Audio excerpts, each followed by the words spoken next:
pledge allegiance to the flag of the United States of America and to the republic for which it stands, one nation, under God, indivisible, with liberty and justice for all.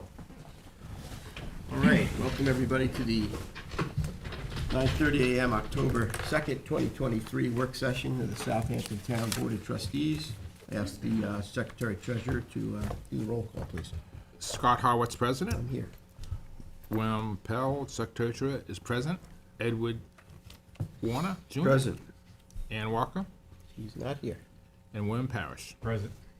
Okay, we have a quorum. We do have some discussions. I see the first discussion is Trustee Pell's bird sanctuary discussion. I think you got information on that? We Is that have it up delivered? on the screen, so this was the location that someone had requested become a waterfowl location, and then they ended up withdrawing their request. Don Law withdrew his request and actually is now requesting that this area become a bird sanctuary. Right, so this is just a request coming in from This is somebody the request. Just a that request. wanted a, Over the years, we did have, since I've been here, we did have, I think, a couple times, do you remember? We've done this in one specific area, just west of Ponquag Bridge. There's an area No, I between, mean, in this one area, we had a request for a blind and we denied it. yes, well, I So mean, that's another reason we should have this a bird sanctuary, so we don't waste people's time. well, it's a very unique area because you have the dug lagoons that are up close to the road on the south side on the north side of Dune Road. There are waterfowl that rest there during hunting season that don't get molested from hunting and, just chased around. So it's, having the whole entire flyway a hunting area probably isn't a good idea. I mean, Didn't giving you- the birds a chance To to rest. be able to rest and not get, chased around is a good thing. right, that was a discussion that we Yeah. had We over the did- last couple meetings. Yeah, we did one up in Spearn too, a couple of years ago. Yeah, we also did one down in Sabonic. Yeah. So, I mean, we've taken in consideration. Maybe we should put this on for a public hearing so we can put it in the blue book. Okay. The And board how would would like to do we that? designate I this? think it's a good idea. How would we designate this this water body? Would we just in the blue book? It'll be in Just the, using under- the address? it'll be under section 21. It'll be west in Shinnecock Bay. We could put coordinates. Yeah. Okay, that's my We can use question. Yep. official And we coordinates. can use, That yeah. that we could determine as we work through the public hearing process, but you want to have a productive resource. Sure. Yeah, and there's already at least a half a dozen, if not more, blinds in that flyway, so adding another one would probably be almost counterproductive to the waterfowl. Okay. Really. So we'll do a notice of public hearing for October 16th and hold the public hearing on November 6th? Yep. Does that sound good? Hey, Jessica, I just want to go back to the old call that Ann Walker just came in late. Okay. She's present now. Thank you. Ann Walker? Here, You actually are perfect timing. I know. So You're a perfect timing. I think you guys might have jumped the gun a little, but it's fine. We hit it at 9 o'clock on the head. We were trying to, because Nine. we have folks, I think, that. 9:30. I mean, 9:30, I'm sorry, 9:30 on the head. Pardon me. It's 9:33, let's go. Let's stop wasting time. So you're perfect timing for your discussion, actually, of 1340 Noyak Path. Right. This is a quote that was requested by the Marine Patrol for tree removal. Do we have that quote? I have it, yes. Great. We passed that down to As you Ann. know, there's been pine beetle infestation in large portions of the town, and this area, Little Noyak Path, is particularly hard hit. We have removed about 2 to 3 years ago a significant portion of trees there, but it's now being requested by the homeowners and then the Marine Patrol getting a quote to the tune of $8,600. So these trees would be cut to the ground and the stumps would be ground as well, so that there would be no fire situation there with the felled trees. Yeah, brush trucks trying to access a brush fire and getting stuck on top of the stumps. Yeah.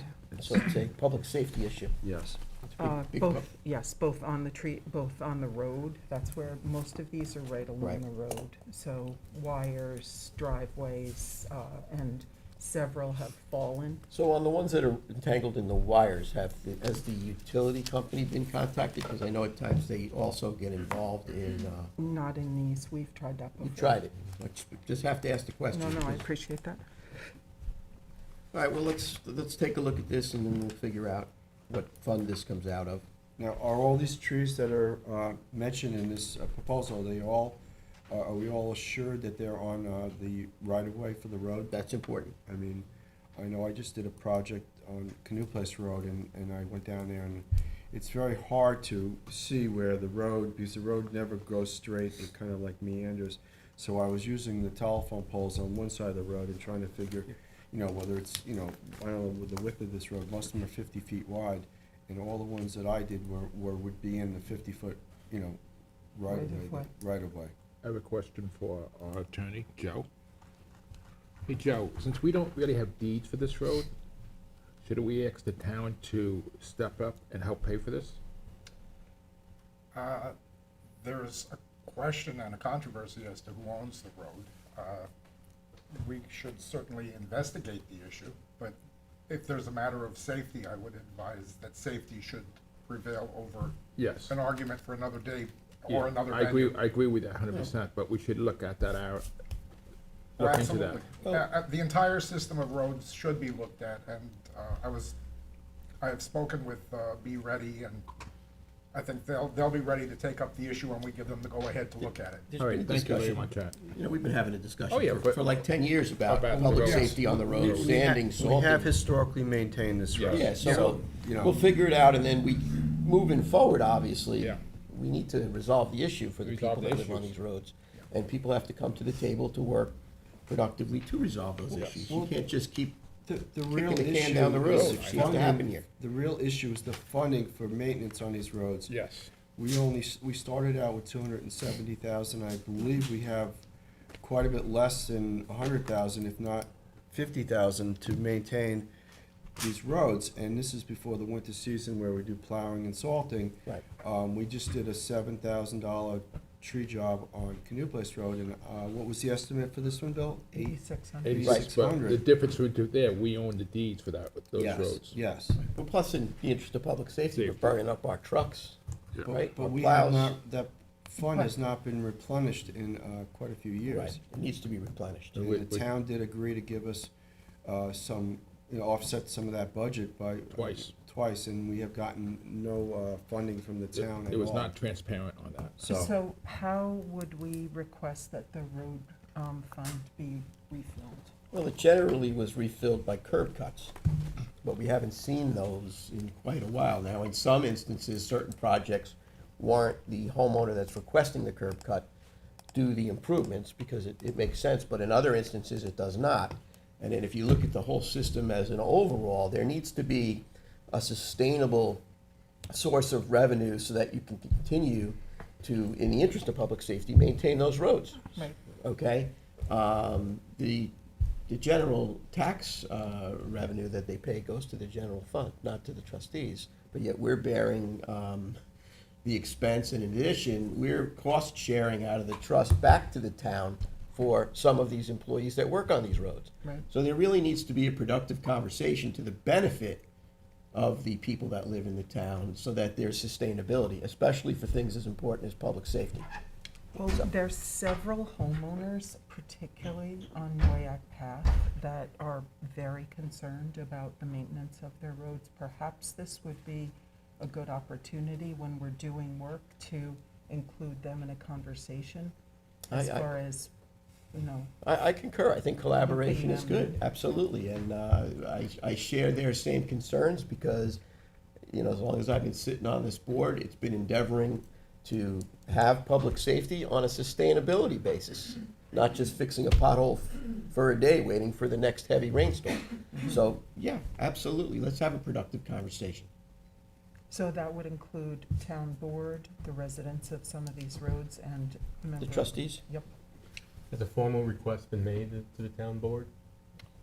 To, Specifically to this right now, there have been several discussions and requests made to the town board to resolve this issue.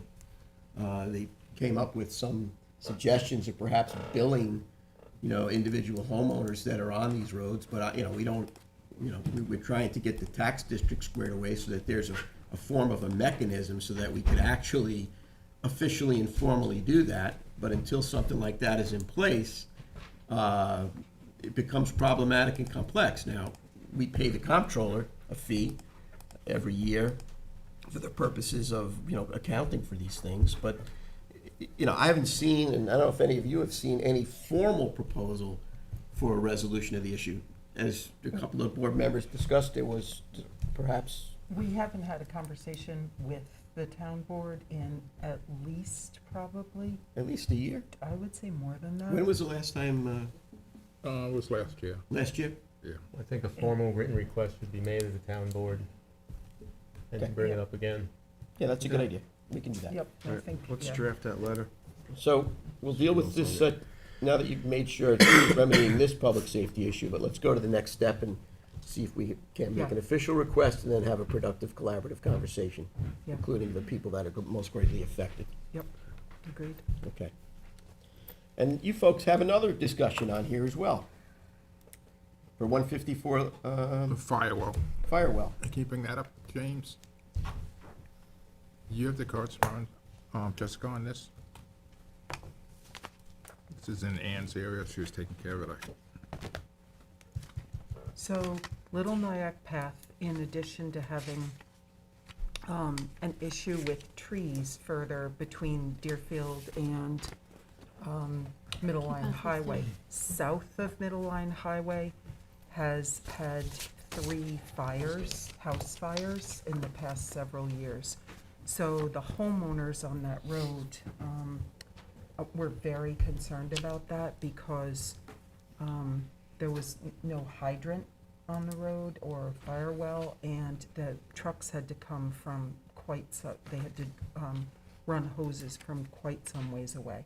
So this is construction of the home that's being rebuilt after the fire, and they're asking to put in a fire well on trustee easement. So, in interests of public safety, I think that this is very important. They initially, before this construction project, they came to the trustees and asked for help from the trustees. However, this is something that goes through the fire district, not the trustees. So they've done the work with the fire district, but now in order to move the next step forward, we need to authorize the easement, the approval of the access I on the think that's good. easement. I think that's sensible. Although I've Yeah. been working on this. Yeah. Joe's been doing the paperwork And- on it. My suggestion and recommendation to the, first off, the reason the well is being placed where it is, it's a request of the insurance carrier. In the rebuild, they're requesting that fire well be placed. In my discussions with the architect about this, what I've recommended is, since this is a fire well that's being built for the fire district, it's not being built for us, it would be placed on our property. What they need to do is make whatever arrangements they do to act and pay the contractor. I believe Casola was going to be the one that was going to actually dig the well. Title of the well and maintenance and responsibility for it being properly insured and everything would be in the fire district. Once they hammer out the dollars and cents for the project, and they get all of the specifications, the fire district will apply to us for an other category general permit, which has no fee. It would involve water or electric, which is the other category on the cover sheet. And at that point, we can approve it, and they can dig their well, and the fire district would then be able to put it in service. That would be the quickest and cleanest way to get this done quickly. Okay. Yeah, I mean, Thanks, Joe. I know the Hampton Bays Fire District did it up on Dewey Lane in Red Creek, and also at Red Creek Point, there are 4 cisterns there that need electric and to run the pump, but this has been done back in the 70s and 80s. Yeah. in the Hampton Bays Fire District was involved in it. So maybe you can get some information from that past practice I'll to look it move up. forward, because I remember when my father was a commissioner, they sanctioned this whole project up there because it was, houses were burning down and the bay was frozen, so they couldn't access Right. any water.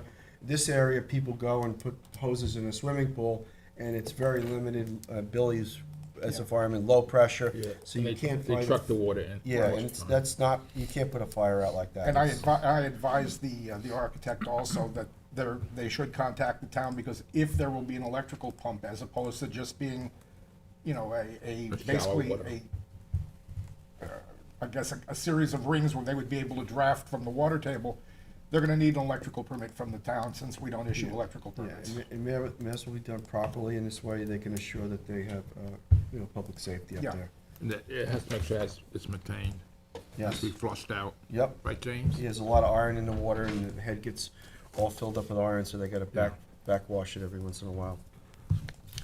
So somebody from, either from the architect or from the fire district will be contacting you, James. Okay, Thank you. thank you, Joe, thank you, James. Thank you. So the next discussion is with Peter Topping on oyster sanctuaries. If you want to, why don't you come up here and sign in? How's Peter doing today? Hot seat. The hot seat's over there. We'll make you stand. Not at all. We are a friendly board, we don't bite, come on. For you don't know, this is Peter Topping, the executive director of Conic Baking. Anything could happen. Don't worry, we'll give you the most respect we can. We work with Mr. Topping and his association, doing many good projects for the They for do the- a lot. bays. We're good collaborators. Yep. Yeah, it's been good. All right, so thanks for having me this morning. I just wanted to kind of present an idea that I've been kind of working toward for a while, and that's to create an oyster shellfish sanctuary in Cold Spring Pond. And kind of tied in with that, I just want to give an update, quick update and overview on where we're at with the program so far. So on the left that's a photo from last week, one day when the wind was miraculously not blowing. That's in North Sea Harbor, seeding out some of this year's oysters. And then on the right is the oyster nursery over in Cold Spring Pond in the northeast corner. So we have 15 floating 6-bag cages over there. Right now, this whole program, we're involving volunteers, school groups. To date, I was tallying up, we've seeded almost 150,000.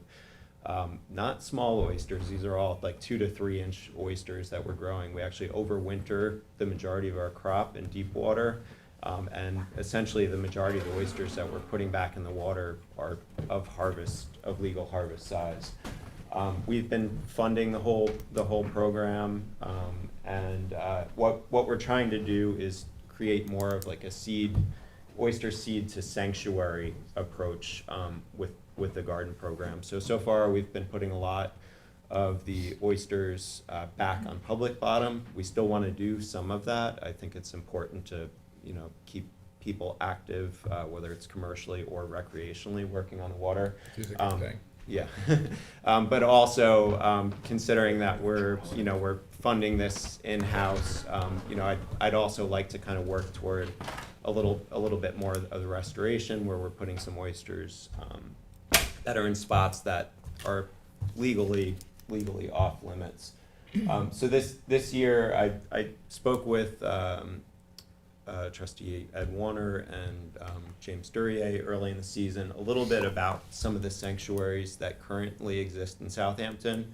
I will say Southampton's ahead by leaps and bounds of the other townships out here as far as the sanctuaries, especially in Shinnecock Bay, you have the larger sanctuaries, and then even in the Peconics. I don't know the history on all these, but I think a number of them were maybe initiated by the Nature Conservancy. And also the town trustees, when Chuck Stidell had Coastal Farms Okay. running, he was actually donating some of the larger clams, and we would randomly put them in all the creeks and harbors where we made small sanctuaries. I think about every creek and harbor from Sag Harbor to Red Creek has a small sanctuary Right. area in it. I've Yeah. gone over and listed them in the past, so they are in our records. So if you want to, basically put some clam, they were mostly designated for clams. Yeah. Because they're a muddy bottom and the clams Yeah. could go back in them pretty easy. The ones that we're looking to do now with the oysters, you want some firmer bottom, and definitely if you could get some quarter decks and some substrate or some stones there, that's the best bottom to lay the oysters on, that way they can't bury up, over time. Yeah, so that's one of the issues that we've encountered going around. This is Red Creek Pond, so those circles are kind of an approximation of where I have put some oysters kind of closer to the shore where it is firm, but that area, most of these back areas in the creeks have pretty muddy bottoms. So, like Ed said, they're ideal for clams, but not oysters. North Sea Harbor, confusing map, but there's that small sanctuary tucked back by Constance Point.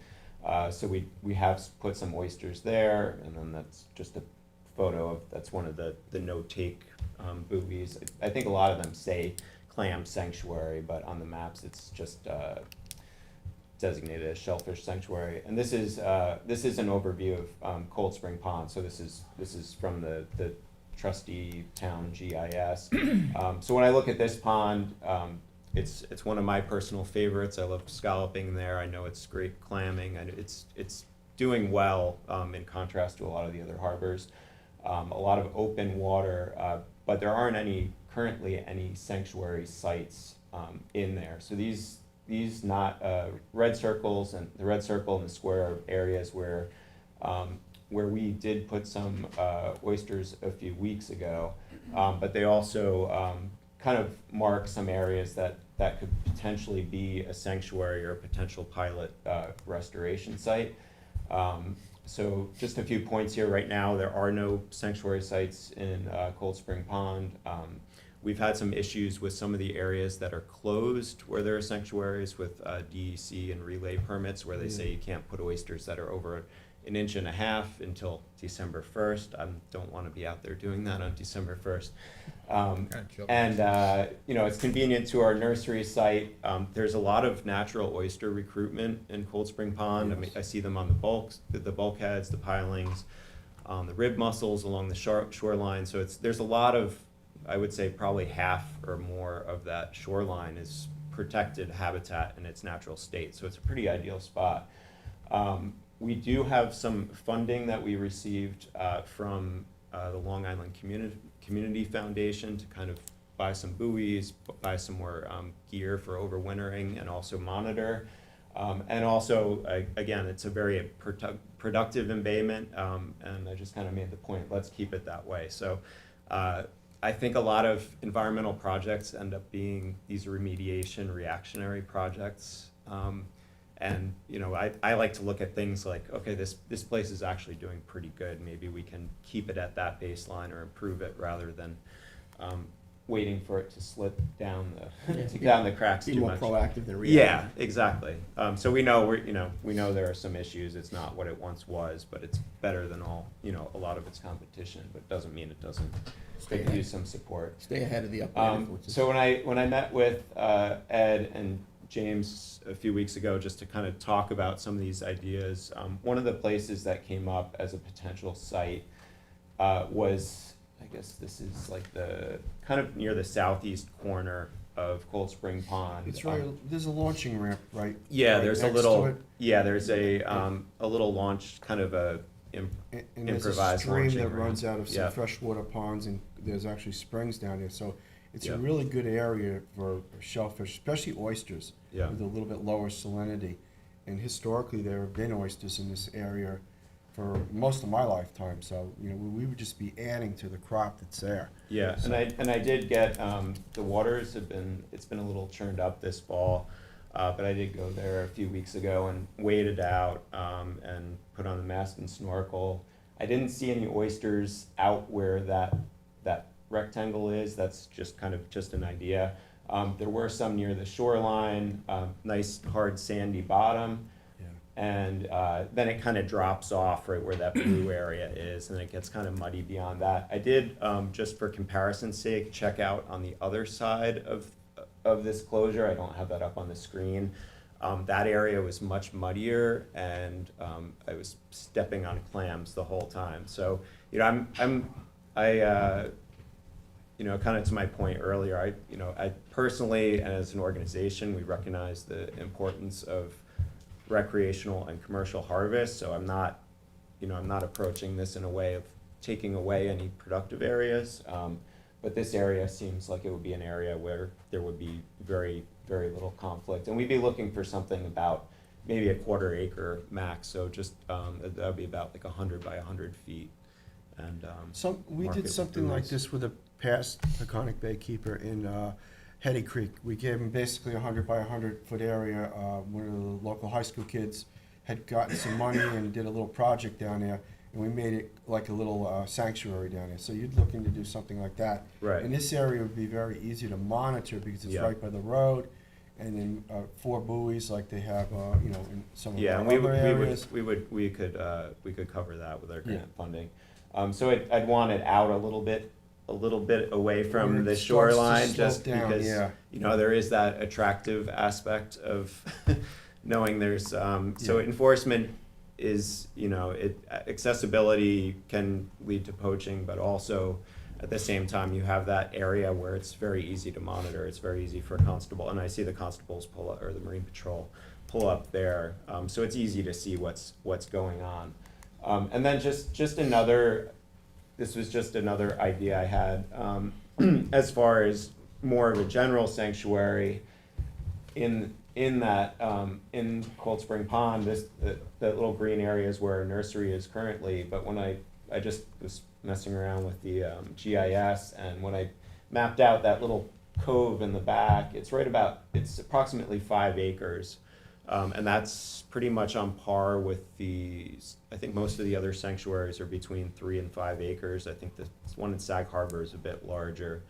So it's just, we did seed some oysters around the fringes of that. It is a little muddier in the middle, but it just might be an area to consider If we if you were were gonna do looking something, to. I'd like to recommend pulling it further north, because there are scallops in there, and people do harvest scallops and dive scallops. Like cutting that literally almost in half. Yeah, And then so like the that- top part of Yeah, it. the northern part, it's pretty deep there, so Yeah. putting anything, and there's a lot of bog on the bottom and some shells and rocks, so Yeah. it is a good area, but like I'd say, the southern, like 150 feet of it, people do snorkel for scallops in there, Yeah, so I mean. I'm guilty of that myself, so.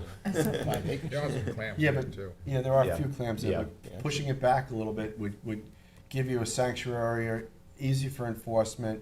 I mean, you drive down the road there and you can look out there and just set up a line. either- So our main priority is, with the oyster program, is trying to set up a spot where we can start with Actually, that would be- oysters, and then, you know, we've talked about trying to grow some scallops and stuff as well. And we'd want to put that in an area where hopefully it could help Actually, that would augment the natural be a population. really good place for a sanctuary, because what I was talking to you before with Tim and Howard, that me and Ed's working on with them about Right. doing a nature walk through there, Yeah, and they wanna go out to that point, and maybe somehow you can work in a nature, water garden where people can see. You put some signage there for Yeah. people to understand Yeah, what's what's- going on. what's That's what going they on do down- Down in Maryland and Delaware, they have places like this all over where they Yeah. close off areas. They have extensive walking areas and all these little kiosks, and basically Right. you have Yeah. a little code thing, and you just hit it with your phone, and it tells you all the stuff that's going, all the Yeah, so birds, they know what's all the going on. shellfish and everything that's going on. It's a pretty neat thing. yeah, well, You know. I look into what's going on in a lot of areas, and, you know, I would say New York as a state is very far behind Yes. some of the stuff that's going on We down are- south, and, Yeah. you know, so I recognize all these things as opportunities, and Yeah, Bill was saying, yeah. they're talking about putting some trails, you know, we have the nursery there, so I think it could be, All tie in. you know, tie into a 'Cause more we Yeah, did an comprehensive osprey replace nest the osprey there. nest there. project. Yeah. But you could probably put one more, there's already, I think, 2 up in that corner. You probably could put one more on that other point. It'd be fine. Yeah, I mean, that's really neat for people to walk there and see the osprey, and Yeah. sometimes eagles are there too, I mean, you know. Yeah, I've seen eagles.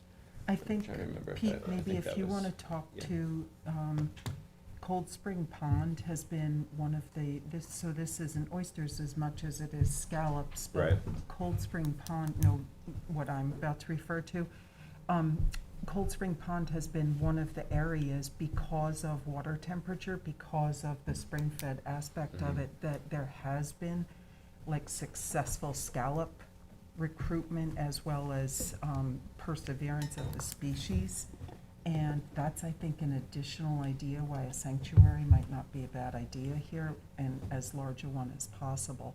If you want to talk to just the aspect of the success in Cold Spring compared to other inner harbors. Yeah, so, what, I know some of you are pretty active on the water. You know, Cold Spring Pond, I think back to, the first year of the scallop die-off, and, I was out with a friend dredging off Robbins Island, and I think we were out there for an hour or two and had a dozen scallops, and came back, put on my wetsuit, and jumped in Cold Spring Pond. In 30 minutes, I had a bushel of scallops.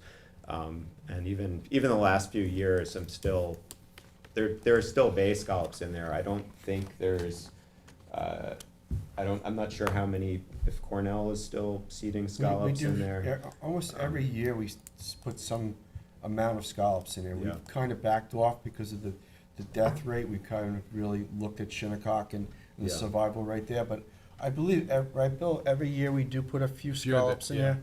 You know, you don't need a lot of scallops. Right, yeah, to they make- can have, yeah. when the conditions are right, Yeah. they can carp at the Well, bottom. mm. But it's been, you know, I find them in our oyster cages, we Yeah. get the set, and, Yeah. the water, we've had a lot of late season nice rust water tide there. this year, but another week or two, if things cool. It's pretty I'm much gonna gone. go check it out. My memory of Cold Springs is back in the Yeah, '70s you have a when the different college was baseline. there. Yeah. And being a junior in high school, to see if how many bushel I could get before my class would start in the morning. Yeah. So, I mean, yeah, that place was so prolific for so long, you know. And in '84, '85, when we had the first outbreak of brown tide, that place really did take a big hit. But it was the first place to come back. I mean, there were several oyster projects in Yeah. there. Billy, you're familiar with Yeah, that. very good- Mr. very Kraus, and good, it was yeah, always a good oyster. area. Even though the brown tide was prevalent there, the oysters did grow. Yeah, The it's- clams had yeah. done very well. And sporadically, we've had some very good sets of scallops in there where, you know, you could go in there and get, 4 or 5 bushel in a pretty quick time. But at least recreationally, you can always go in there and get your, half a bushel, or whatever, Yeah. so. I went climbing a couple weeks ago in there, and we went up with, I think, 15 scallops. I mean, legal size scallops. Yeah, just raking. Yeah, well raking. Whereabouts? I moved them and GPS them. Yeah. They swim, don't worry about it. But anyway, I'm very interested in, we have some funding to get some buoys. Part of the funding is gonna be, to increase our overwintering capacity as well, so we can overwinter more oysters.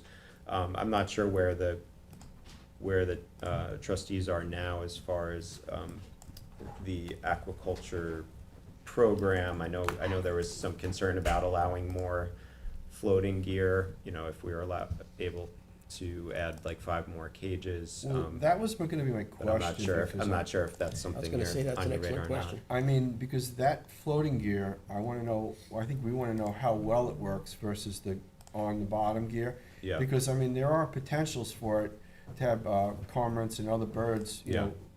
rest on it, and it causes Yeah, a if serious there's- pollution right. problem. I mean, in Yeah, North Sea Harbor, when the Conscious Point Oyster Company had their floating gear, they were, high scores as far as, fecal coliform from the birds. And I know up in Great South Bay, the Nature's Conservancy had a terrible problem with resting birds on there. So I was just wondering yeah. if you've incurred that kind of problem and how it's worked. We haven't, my experience with floating gear, and kind of being looped into that whole industry is it can be very site-specific. So there are certain areas, like when I worked for the town of East Hampton, our site was in Napeague Harbor, and that's like right along the coastline of Napeague Bay. So it's part of that whole flyway, and so you get, especially in the fall, a lot of the cormorants. But that was 200 cages, whereas we have 15. So when you have a huge field of these, Also, we're pretty close to the shoreline, and we get, you know, osprey and hawk. I know the osprey aren't going after the birds, but you get red-tailed hawks and, like you said, bald eagles. So some of those things act as a natural deterrent. So we haven't really had more than a couple birds trying to use that at a time, nothing more than you'd have on a regular dock. But I understand it. I know it can be a concern. For us in that spot, we're only in a few feet of water, and so the floating gear is pretty critical because it keeps it at the surface. Also, we're maintaining it from shore, and we use like volunteers and school groups and staff. So I have the floating cages set up on a pulley line, and I go in and pull them right into shore, and then we can, you know, two people, even one person, when they're light, you just flip them over. You can access everything versus with the bottom gear, you really need, you know, you need mechanics. So Yeah. there's, you know, we're not trying to become a commercial oyster grower. I'm not trying to expand stuff much beyond the scale of what it is.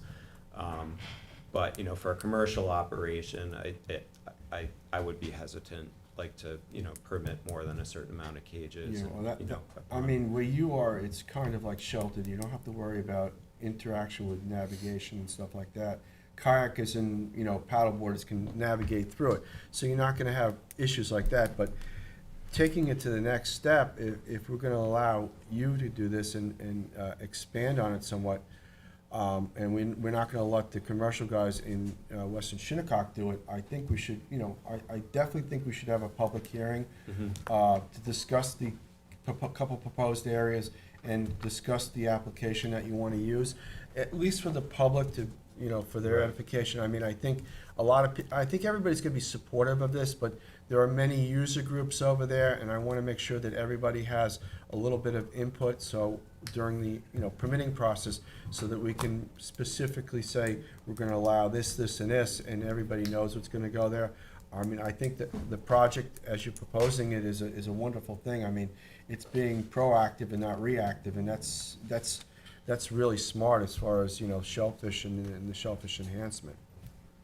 Yeah, I agree. I think we should move forward with whatever we need to do as far as next step, whether it be Well, public hearing. you still have to clearly define what the you know, Right. the barriers are, and you're talking about Yeah, other areas. so- Boundaries, the boundaries, yeah. boundaries I mean, of boundaries. barriers. James Yeah. and I will sit with Peter, and we can go over and kind of critique it to what, you know, I think is best as a commercial and knowing the recreational use of it. And then we could preliminary present it to the board, and if we're good with that, then we can move forward to To the the public public hearing, yeah, right. process. I think it's a pretty, you know, you're not gonna do it this year because it's winter's Right, coming yeah, up. and what happened, we got our oyster seed late, our new oyster seed late this year, so typically we put some of that out, but because we got it 3 to 4 weeks late, I'm gonna overwinter it all, you know, so I'm just trying to get my ducks in a row for Next the year. beginning of Yeah. next It's a season. lot of planning, Appreciate takes a that. lot of planning. Yeah, Yeah. yeah, we Plus, if you're appreciate gonna that. apply to the state and Army Corps, I mean, I don't see problems in these areas because you're not gonna really interfere with navigation. It's not like in Western Shinnecock Bay where you're out in a big bay.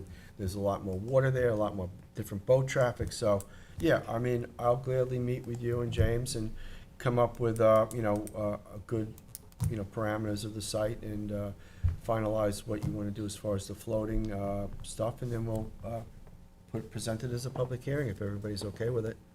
Great, All right. Okay, good. thanks. Thank you, All right, Pete. thank you very much. It's good to see you. Appreciate Thanks it. for coming in. Thanks, you. Peter. All right, so now, Oh, one more, and Pete, Yeah. real quick on Red Creek, we already have that memorialized as a sanctuary, that, Yeah. so I mean, if you're adding, so we don't need to go through anything with the DEC, or, that's been a Right, sanctuary for yeah. 30 years. Yeah, so, but specifically, we're looking to set something up in Cold Spring. Okay. Um, All right, So, you know, I recognize and I'm grateful that those other sanctuaries, but our boat is in Red Creek Pond. We don't have a boat that's easy to trailer, so it's like getting to Red Creek Pond is great, getting to North Sea Harbor. You know, I can get into Shinnecock. Some of the other spots are a little far, but, you know, Okay. Cold Spring, just because we have the nursery there, it's productive. There's plenty of bottom, so, you know, ideally, we'd be looking just to set something up All right, over there. great. Thank you. Thank you. Okay, so we're gonna move on to the waterfowl hunting location permit applications for determination. Hello, Linnea. Hi, Linnea. Good morning. Good morning.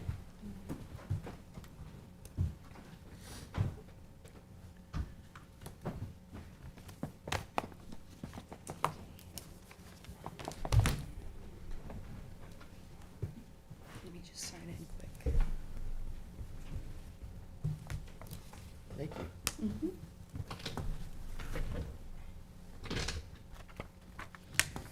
Okay, good morning. First up, we have for Scott Horowitz, we have Joseph A. Timpanaro and Joseph C. Timpanaro, permit number 259. They'd like to transfer of co-permittee from Joseph C. Timpanaro to Michael Timpanaro.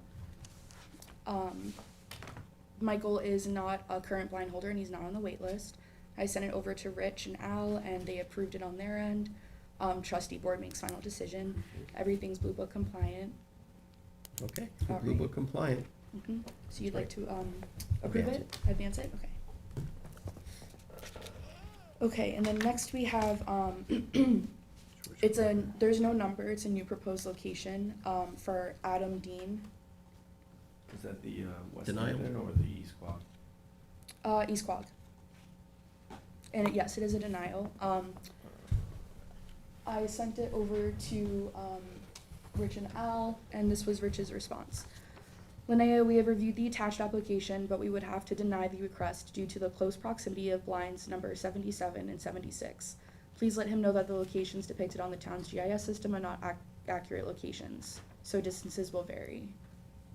So Adam was proposing, James, if you don't mind zooming in a little bit, and go over to the right. Right, in there actually is where he was proposing, his blind location to be. Not drainage. Mhm.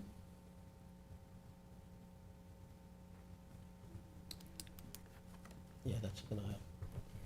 All right. It's less than 200 yards from the other blind. Yeah, no. Okay. So we're gonna advance it as a denial. All right, and for Ed's area, sorry, we have George Barkis, permit number 66. He would like to add a co-permittee, Brian Doroska.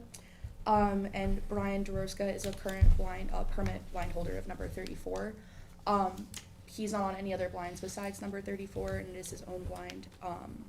I sent it over to Rich and Al. They said all attached looks good, approved in RN. Trustee board makes final determination. Yeah, this is on East Rampester Point, so yeah. Mhm.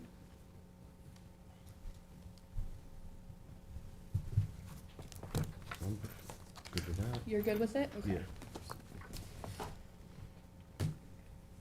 Okay, and then next we have, excuse me, we have Charles B. Schuster. He's approved from the wait list, so he'd like to take spot number 200, which is located, close to Morton Refuge.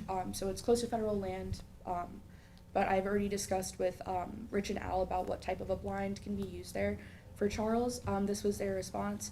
Everything looks good on our end, approved, but the trustees make final determination. On another note, please make sure that Mr. Schuster knows that the location has to be either a floating blind or a duck boat, since the spot is located by Morton Wildlife Refuge federal lands.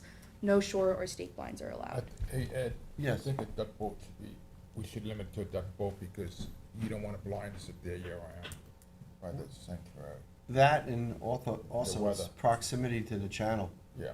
It's literally, I mean, that blind is like right on the edge of the channel there. James, thank you. That's what I was just gonna ask. Can you draw back a little bit? There's already at least one other blind in there, so I mean, you wouldn't wanna leave a blind No. year-round there. So mandatory duck boat. A duck boat. A duck boat would be, you know, you could take it in and out, and then at the end of the season, it's out, and then no one has to, you know, worry about it. Okay. There was an issue, James, draw back just a little bit more. There was an issue with I think it was a proposed blind location just a bit to the north. Do you remember the details on that? Just the proximity to Morton has been brought up. by residents as something that they're concerned about. Well, that one that's further to the north, there are walking trails on both sides of, where the hunting, where the blind is. The one that's where it's proposed now, it's away from the walking trails. You could actually make that way up there, and you can make that a sanctuary. Right, but You what could I'm, propose for that if you wanted to. right. But I'm also looking at, there are many people that walk on Clam Island. So if you're shooting across the channel there, what's the distance of that channel? Oh, it's probably less than 300 feet. Right, James, how far is it? Maybe 300 feet? But Just- you'd physically see them when you're walking there. I just want to remind you guys, these are not exact locations. right. Yeah. Right. That's problematic. I just think that that's something that we should You wanna hold it? look at, maybe. Yes. I think it should just be revisited as far as the east side there. Revisited on the Bay Constable's end, like have them review the location? Okay. So you'd like to hold it, pending, Please. okay. I know, in the past I've asked Rich to review it, so I'll also find any correspondence I have for that as well. Excellent. Thank hold. you. Yeah. So next up, we have, in Bill Parrish's area is Michael Tessitore. There's no number, it's a new proposed location. And I apologize, I left my folder downstairs. So it's off, it's in West Hampton. It is, James, do you have the email I sent you? Yeah, For What's application? recommendations? this is the location over Yeah, here. okay. Do you want me to bring up the other, the map on there? James, could you No, I please- actually, I messed up and I left the folder in the office, so we might have to hold this because I left the folder in the office. Yeah, we need Oh, the as far as the recommendations. Don't know what recommendation. the- Oh, So sorry about that. I thought I put it in the bucket. If you just I show. can't, I do know that there was more research given rather than a recommendation for this spot. Okay, so So- we hold it anyway just then? Yeah, it might be more of a discussion Okay. anyways, yeah. It's on hold. I apologize We don't for have that. enough. It's on the very west end of the town, We- on the Brookhaven line. We Okay. need the, So right near Cup Socks? Yeah, well, Okay. it's out in the bay though, not. we need all the What's it information. called, it's way to For the sure. southwest. Sorry about Okay. that. That's another Apologize. place where you wanna have a boat, cause you're Well, blind or you get can't, lost. yeah, you can't walk up there. No. You need to have the ability to go by boat. Okay. Thank you, All right, thank you. thank you. Thanks, Linnea. Thank you, guys. All right, let's go to the general permit applications for determination. The first one I have is for Deborah Tennyson Feinstein, 17 Weesick Avenue. I see Shoreline Bulkheading representative is here for presentation and discussion. Good morning, trustees. Good morning. Morning. Here? Yep. You can sit down. This is-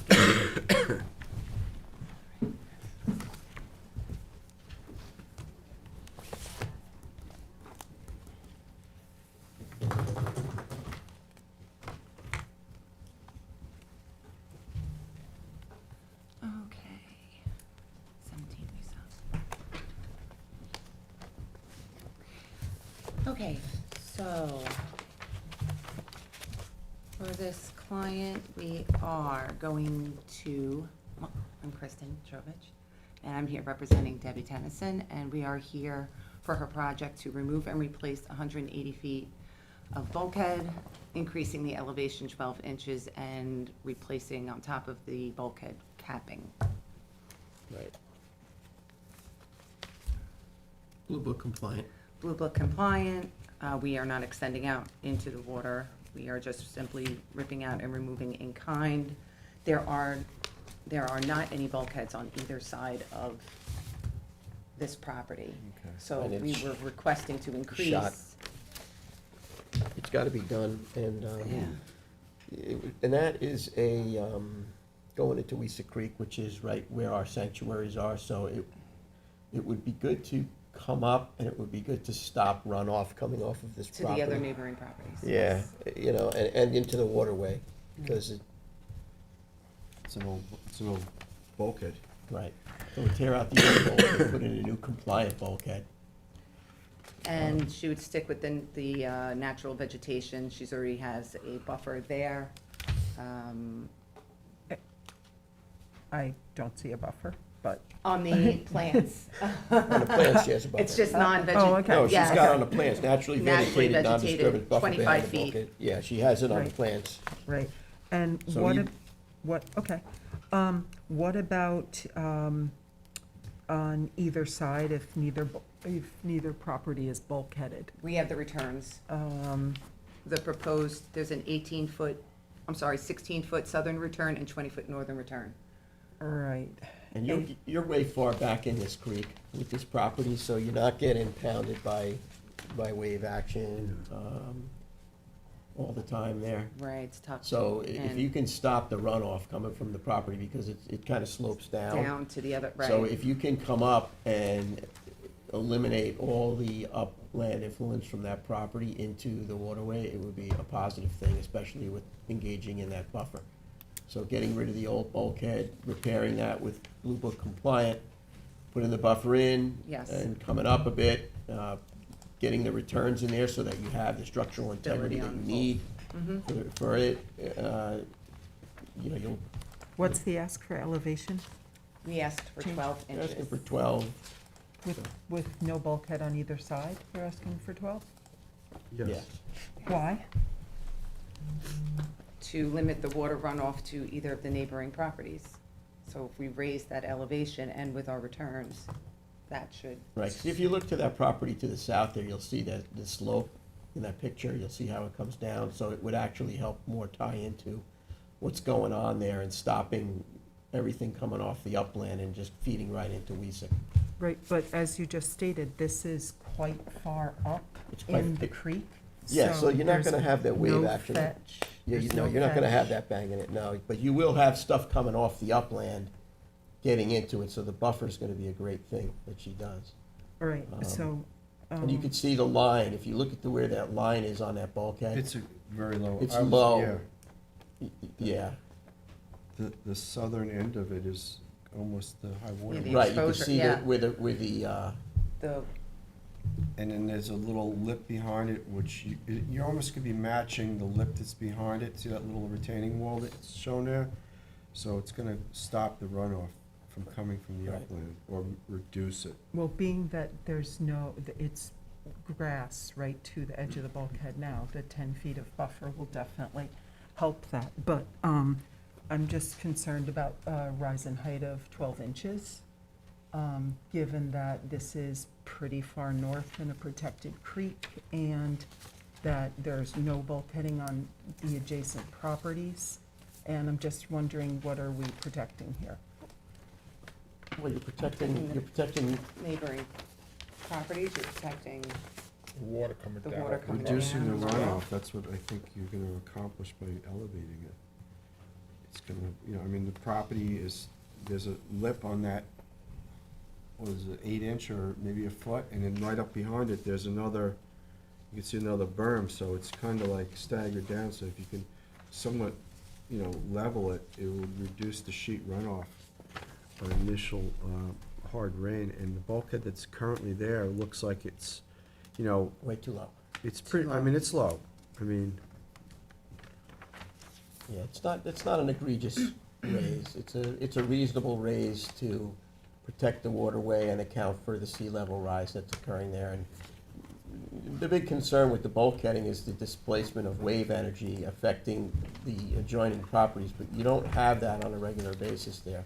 So it's about stopping that runoff and securing the land that's there for the people that own the land, and just having something that's gonna be there for, 40, 50 years, and just, you're not gonna get the negative, you'll just get the positive. I do have another question. There's Sure. a floating dock and some other remnants of a dock. Is that gonna be replaced with this project? no, it is not. There's on the plans, there is a wood dock that is currently there, So you're gonna take that out and we'll just reattach. reattach with the old material? Because I've seen projects like this in the past, and, they said they're gonna put the old material back, and it never ends up being the old material. It's usually replaced with something new, being that the boards they look like they've been there. Well, now we're gonna be ripping out that wood, that walk there, Okay, and we're gonna be using capping now, which is Okay. stipulated in the, so you're plan. gonna reduce the area Yes, of decking, yes. and then you're gonna have like the buffer, like like just an 18-inch or a 24-inch cap capping. on the corrugated. Yes, it is. So you're reducing the amount of It's- potential runoff Yes, from that. yes. Okay, And the capping's on here. I think it's an 18-inch capping that Yeah. we are using. and I do see a So that lot- would be the new, Yeah, okay, so you can walk on it. yeah. And I do see there's an electrical service here. Do you plan on replacing that? No. Where, Isn't that an electrical service right here, Scott? Looks like an It electric. looks like it, yeah, but it's not in their plans. Yeah, but if there's, it should be permitted. oh, Cap. You'd have to go to. you'd have to go through the electrical Exactly, certificate to get exactly. that That's and not give us. to You you. have to go Yes. through the building Yes. department Right, for that. okay. Yes. And that's it, yeah, you'd have to go through that. And give it to you before inspection and Yes. obtaining compliance. You just wanna make Yes. sure you're doing it the right way. Yep, Yeah. Electrical and water don't get along. yes. Sorry. Tell me about it. But the project she's asking for itself is, No, I think removing the Yes. large decking that's there, elevating it slightly, and which wouldn't even be as high as the ground behind it, would cut Correct. down on the potential for sheet runoff. And then having a 25-foot buffer, I think it's a pretty good project. yeah, and the bulkhead there is shot, Yes. so I don't have a problem with it.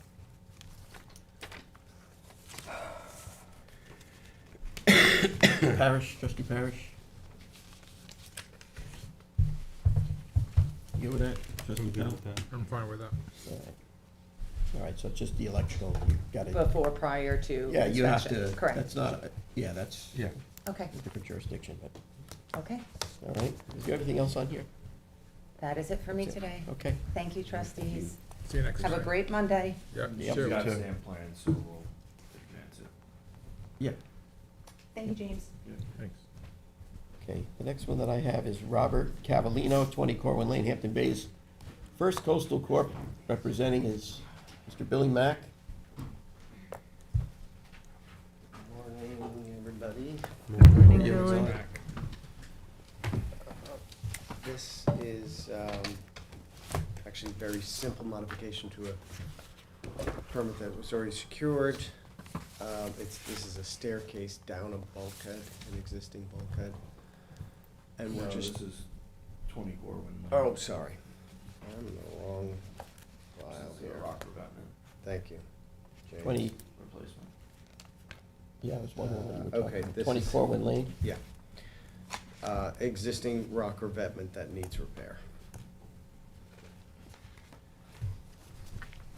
So you want to remove the existing revetment stone, place filter fabric, Mm-hmm. approximately 2,500 square feet, 75 tons of new rip-rap bedding stone, place approximately 125 tons of new 1 to 3 ton revetment stone. Cover the revetment with approximately 80 cubic yards of clean sand and plant beach grass, 12 inches on center. Exactly. This area got hit pretty bad. It's got an open fetch. The existing rock revetment over the last several decades has certainly done its job, but it needs help right now. It's getting overtopped, and the upper land is now eroding into the bay. It gets a lot of fetch over there. It does. It's sandwiched between an existing rock revetment and a bulkhead.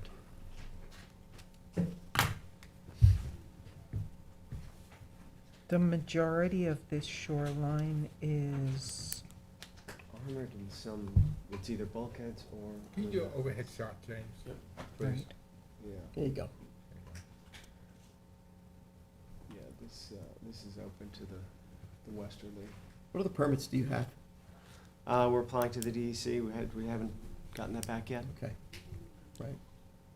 So this is not an urgency right this second, you got No. some time, No, because we need to there may meet. be future modification to this. Yep. What is the current elevation of the rock revetment that's there, and how is it much different? Is it to the proposed application? Right now, the elevation's probably about, I would say somewhere around 8 feet. We're looking to go probably match, I believe, the bulkhead height. How's the rock embankment just north of that doing? That one's doing better than this one, but it's in the same, Same same height? vintage, yeah, Is it the same height? same height, yeah. Did- Sorry. Did you consider the possibility of a living shoreline? I know it's not a very long stretch, but offshore with some plantings? I mean, given that there are two contiguous properties here? Yeah, I'd love to do a living shoreline there. They're best done with, you know, several hundred feet. I don't know if this of area is a good property. candidate for that. It, When was this project originally A lot of done? weather there. Yeah, That's it's a good huge- question. I'm guessing it was probably early Hey, James, keep 80s. back out of it. Yeah. Just keep- Early keep- 80s? Keep Yeah, going. And that's So just a it's- guess, So it's 40 years old, yeah. I mean, approximately.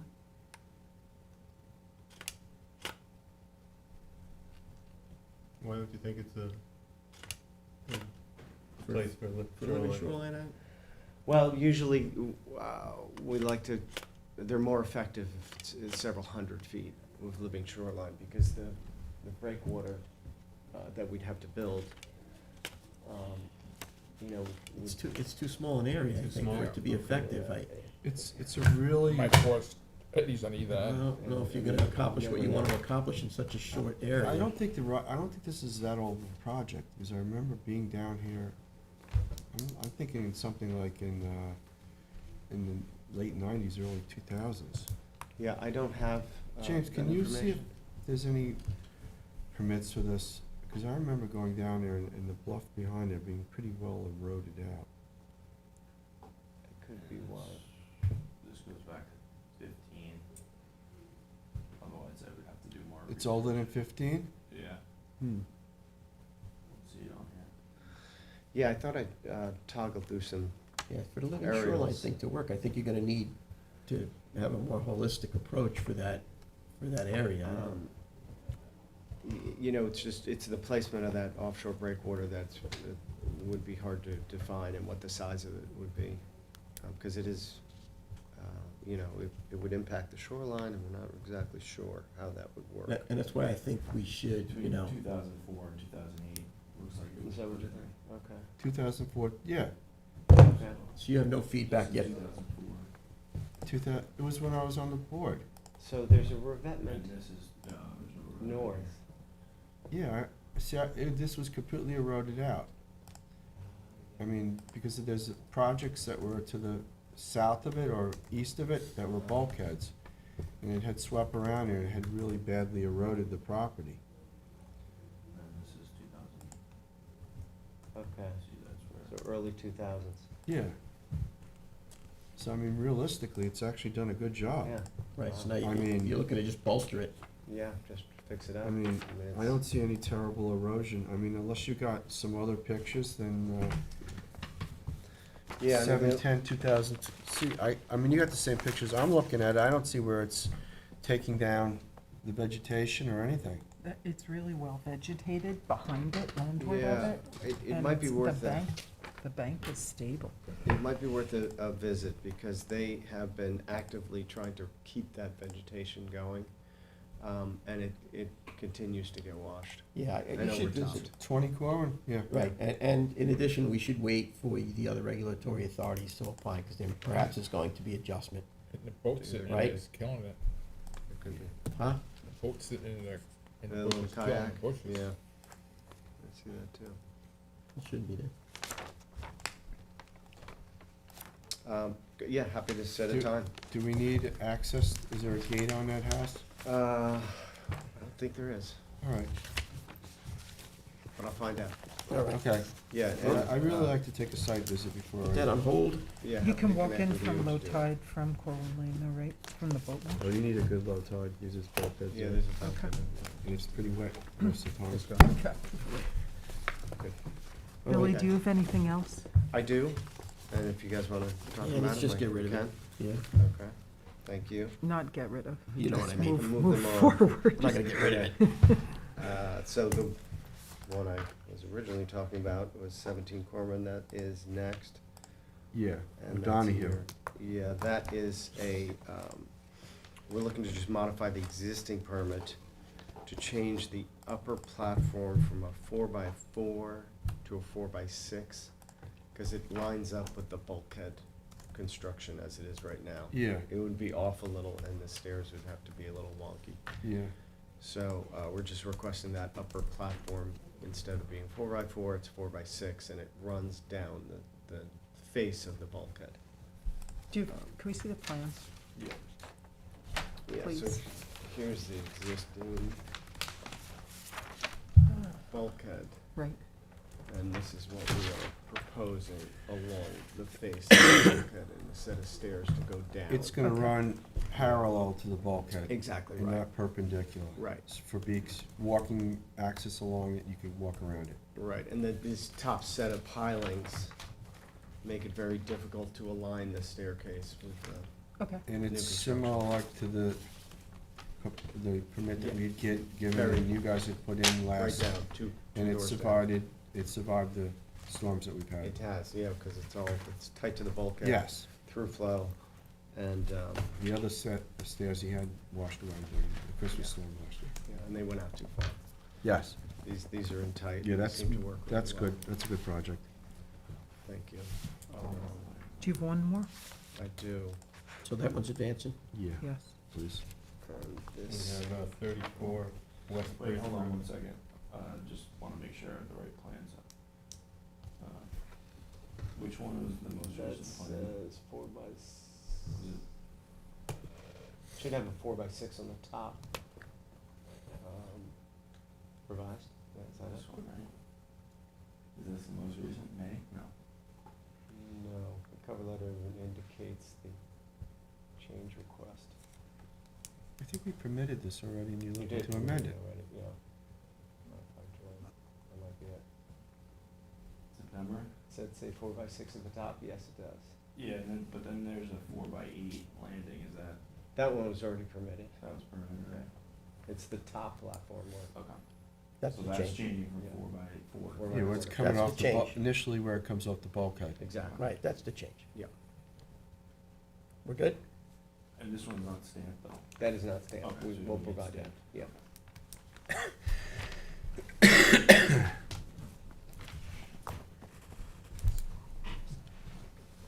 And 34 West Bridge in West Hampton Beach.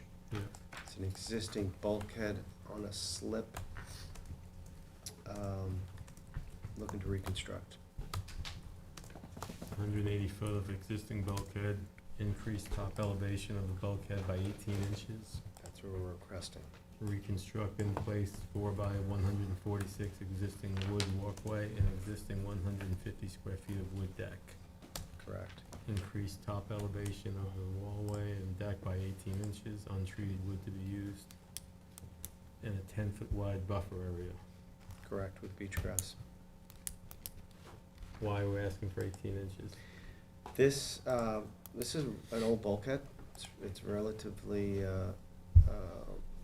it's certainly in marginal shape. It's still there, it's still existing, and holding the land up, but it gets overtopped frequently. It also has a functional deck on it that also gets overtopped. And we're looking to, the neighboring adjacent bulkhead is probably 6 inches higher. And that was redone about 10 to 15 years ago. So this boat slip, what you're asking for is only the north side of the boat slip? Because the exactly. property to the southwest owns the southern side. That's correct, and they redid theirs, like I said, 10 years ago or more, 15. And this is all wetlands north of it. So flooding issue is not a problem, but it's just functionality and trying to minimize any kind of discharge of soils, land, whatever. But it is, again, a relatively low bulkhead, even the adjacent property gets overtopped during storms. So the proposed bulkhead is only on the slip?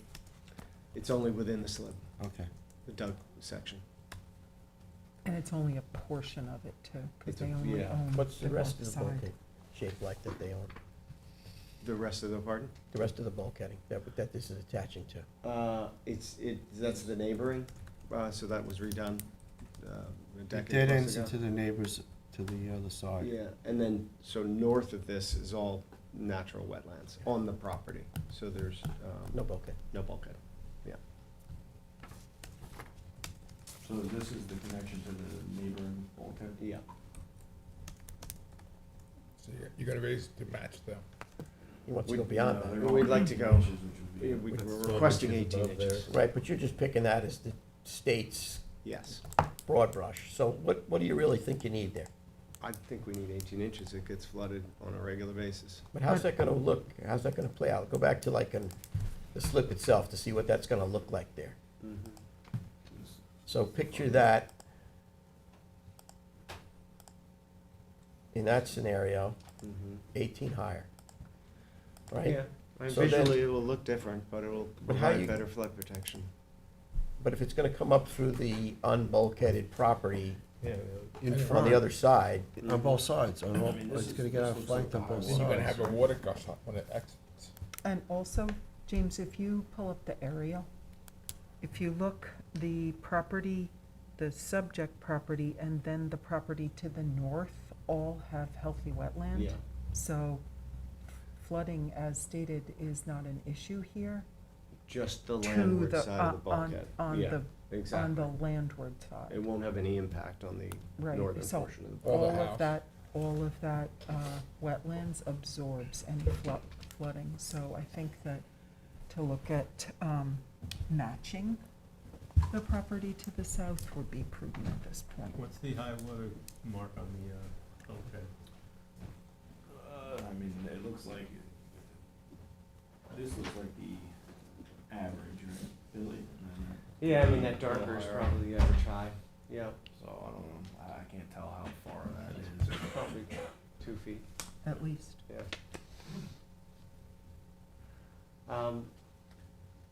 You know, so 2 feet plus another 18 feet? 3.5 feet. Inches. I mean, That's a lot.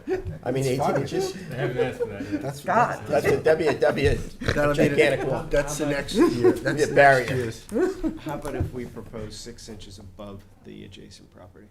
I think that's sensible. We're I can getting see there. Yeah, We're getting Yeah. there. we're getting But there. I That's, think- that's sensible, I think. So I what think- would that be, like You 8 told it inches or 12. something? Yeah, Yeah, I think I 12. like to know how much it would be, considering that it looks like mean high water is 2.5 feet down from the top of the That's what I was present getting at. What the bulkhead. elevation is, yeah, and I So don't have why- elevation 3.5 on feet. here. So now you're 3.5 feet, Right. One on 18 Weesick, inches. with the one on Weesick, you only had You inches. you had nothing there. It was right up to the Yeah. thing. Yeah, total Yeah. different. You didn't see that. You saw nothing there. Yeah, there's no Different scenario. indicated elevations Elevation? Right. on the survey. So I can update that for sure. But we could also get your feedback and go back to the property owner, see what they'd be willing to accept based on your recommendations. I mean, you're 6 above. Yeah, I could definitely see the 6 to Yeah. match the neighbors. Okay. That I could We'll see, and suggest everything, yeah, I mean, it's a pretty high bulkhead, I You're mean. saying 6 above the neighbor, right? It's 6 above the existing. That's what he's he's 6 not looking above to the match, existing. he Yeah. wants to go above. so Match it and go that's- above by. Is that 6 inches or is that 8 inches? No, I mean, Yeah, that's I like, think- that's like maybe 4 to 6. If I we, mean, this if is we probably knew, 6 by 6 here, so. Yeah. Oh, okay, um, so it's 4 inches then, if So it's a you're 6. 4 plus another so you're going up 10 inches. 10 inches. On a bulkhead that the mean high water is substantially below the top of the bulkhead. I mean, it sounds sensible. What? Yeah. I mean, you're coming up to match and then you're just going a little bit more for a capping, right? You're not talking about this much. You're only talking Yeah, a I small amount. I mean, I have a And it view. still has to be 4 inches on the other, the grade on the other side has to be 4 inches down. Yeah, It has to so be you're 4 inches. realistically only raising it 8 inches. Right. So it's not, you're not coming up that high.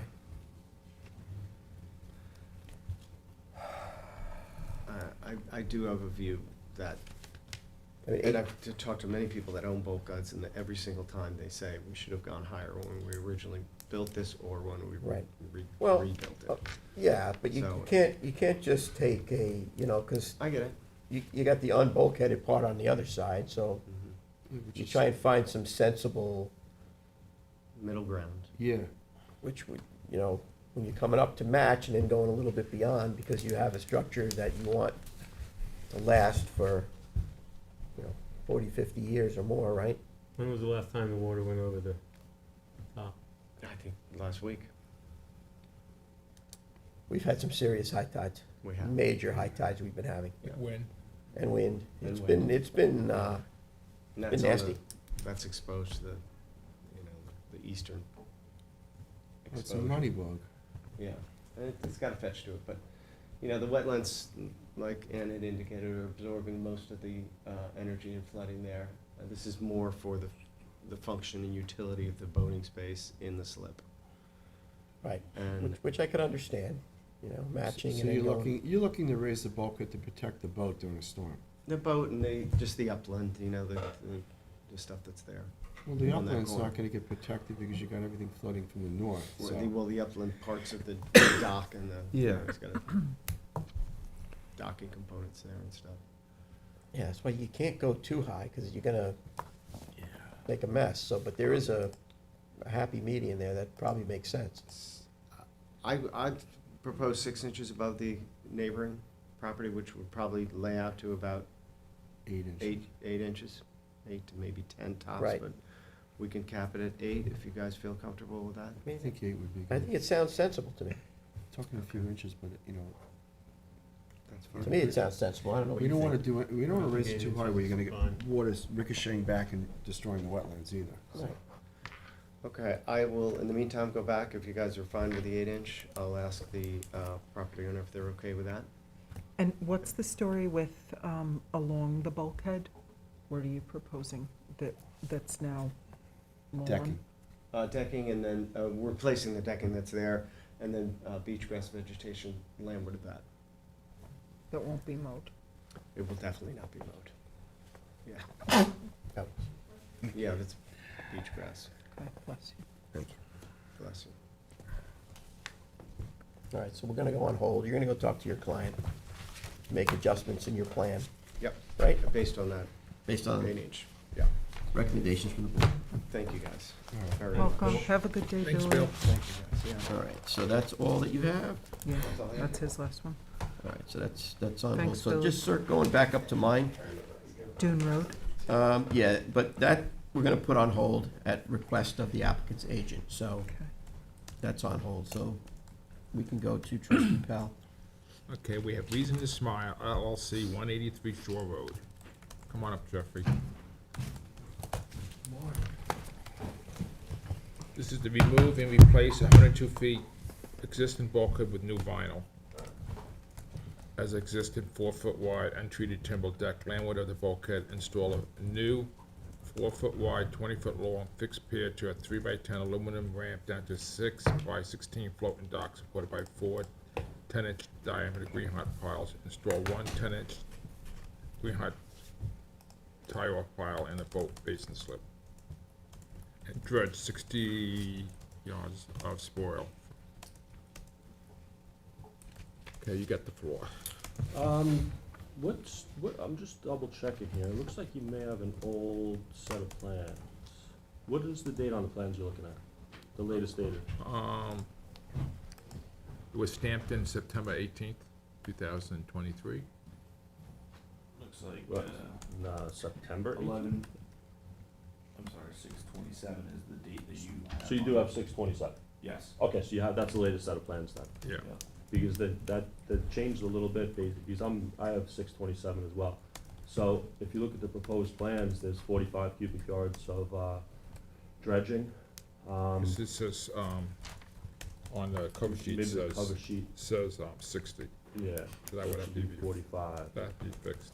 So this project is removal and replacement of the existing bulkhead. As you see in the photos, it's failed, it's in poor condition. It's also, just as was listed in the last application, it's very low. If you look in the photos provided, it's about 12 inches above high tide, and that's it. So water always overtops this bulkhead. We're asking for 18 inches of raise in height of existing. We're also creating, if you look at the layout, we're creating some open space, I should say some bay bottom. I believe it's like 48 or something square foot of additional bay bottom that we're giving back to the town area. We'll Which put is a- already there. What's that? It's already there. You're just dredging it so you can get a boat in. No, if you look at the layout of the old bulkhead and the new bulkhead, we're moving the new bulkhead landward on both corners. So it's actually, do you want me to point to it up there? Well, you can see here, it's, this is the old, that's the old bulkhead line Yeah. here. We're creating more water So you're going space. back. Okay. Yeah, and then the same thing on the opposite side. Here's the old bulkhead line here. And we're taking those triangles out and giving more, The dark Right. one is the, The new one. proposed, yeah. Proposed. Yeah, so the dark is the proposed, the dashed is the old, so we are Might be two increasing. bulkheads there, that's why they have to do that. maybe. You gotta go back to the original line. That's purple look. Yeah. Well, we're extending it out further. If there's a bulkhead and they put a bulkhead in front of it, Mhm. you'd pull it back both bulkheads, so it's, you usually, You gotta go Oh, back to yeah. the original line. the original pier line of the original bulkhead. Well, we wanna go beyond that. Oh, We wanna give you guys more water when you say go beyond that, you mean you wanna. So pull- James, landward of that. James, show Yeah, 'cause when you're the, saying go beyond, show Land- the land. aerial, and then you'll be able to see better, Yeah. for whatever. Yeah, exactly, that's the existing bulkhead. Yeah.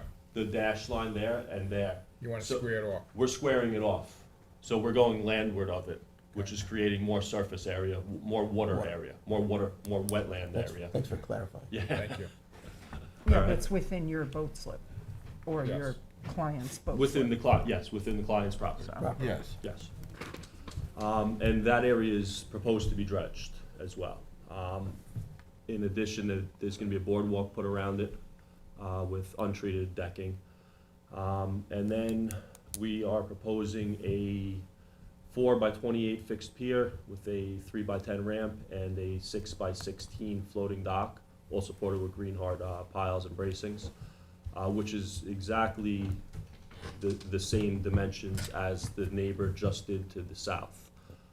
So, See, the reason, not to interrupt you, but the Mhm. reason we gave, permits for the indented boat slips like that, mhm.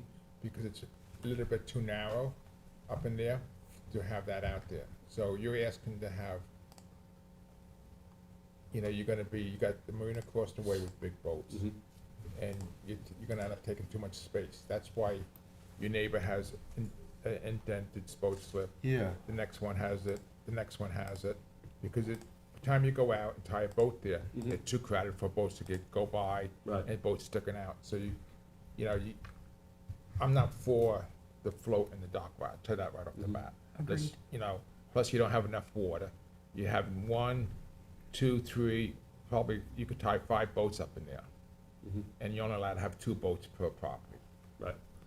So So, you're asking for too much right, for it, so I think the best for you to come back and with another set of plans and just aim on this and forget about this up over here. 'Cause Right. I'm not for that right now, because it's, you end up have to chalk this. I know this waterway like Ed very well, and Yeah. it's tight up in there, and Mm-hmm. I already get complaints from the other neighbors about boats sticking out too Right. far from the marina, Turning around. turning around. Yeah, I mean, And it's just not, if you're around the corner with the other one, it's fine. Okay? it opens up. It opens up, but where you are up there, and it's just too much. Your neighbor's dock is floated in there, and we've been having trouble with that whole area where there's a few more illegal docks up in there, right. and there's a lot of junk.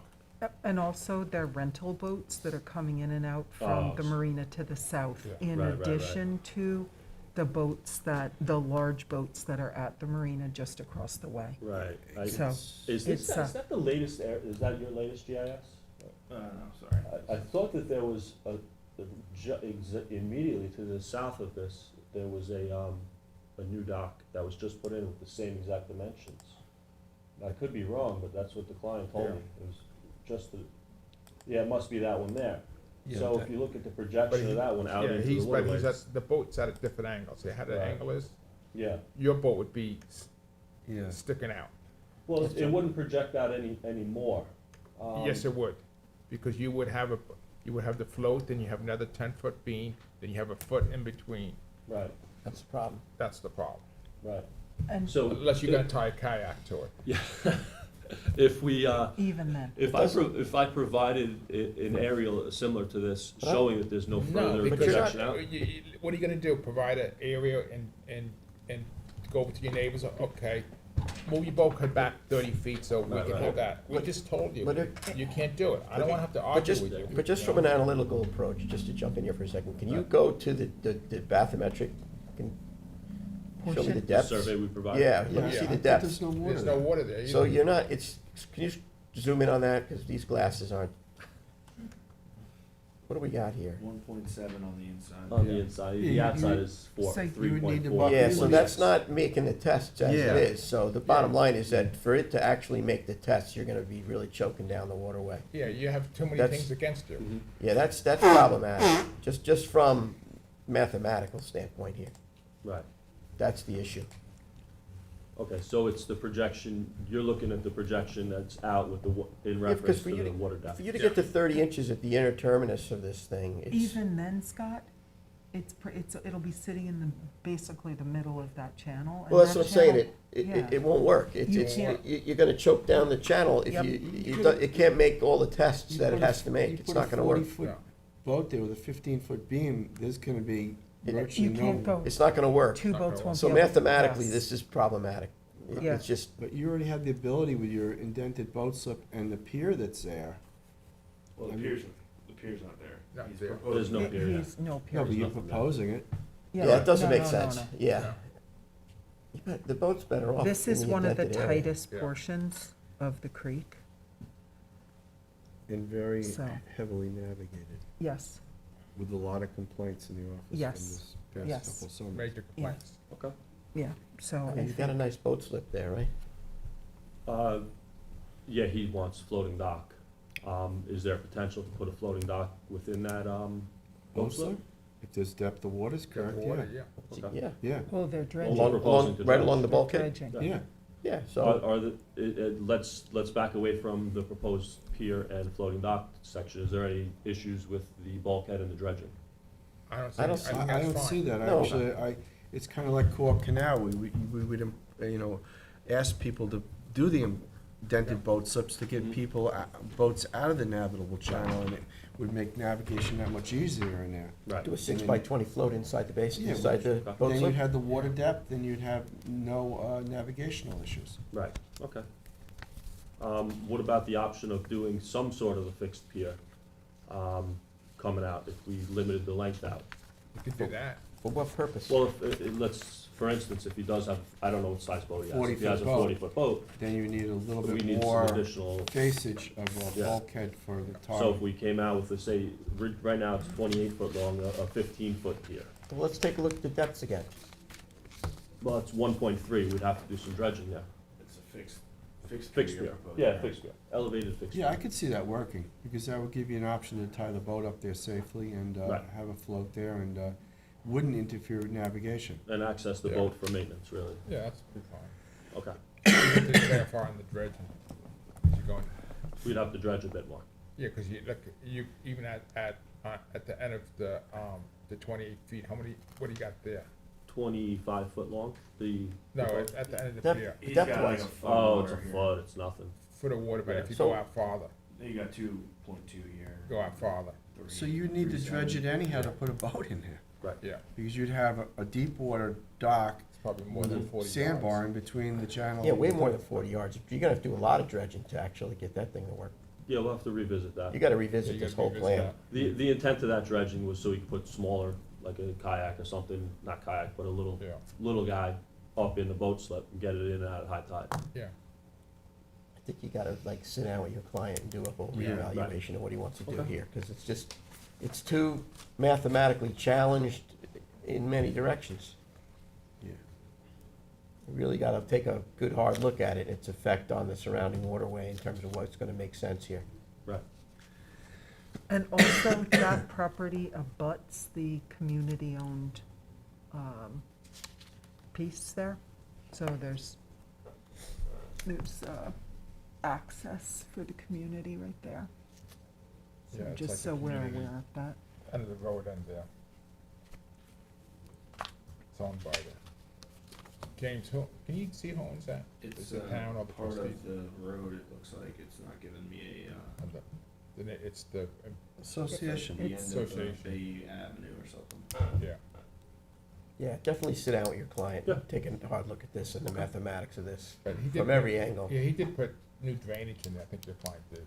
I don't know. Yeah, someone put new drainage there. Okay. All right. Thank you. Thank you.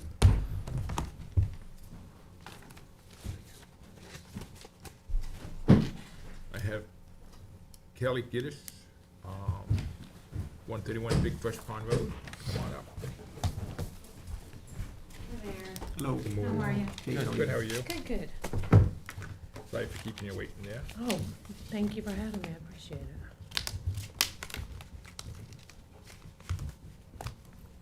This is a dock up in Big Fresh Pond. Skip the folder.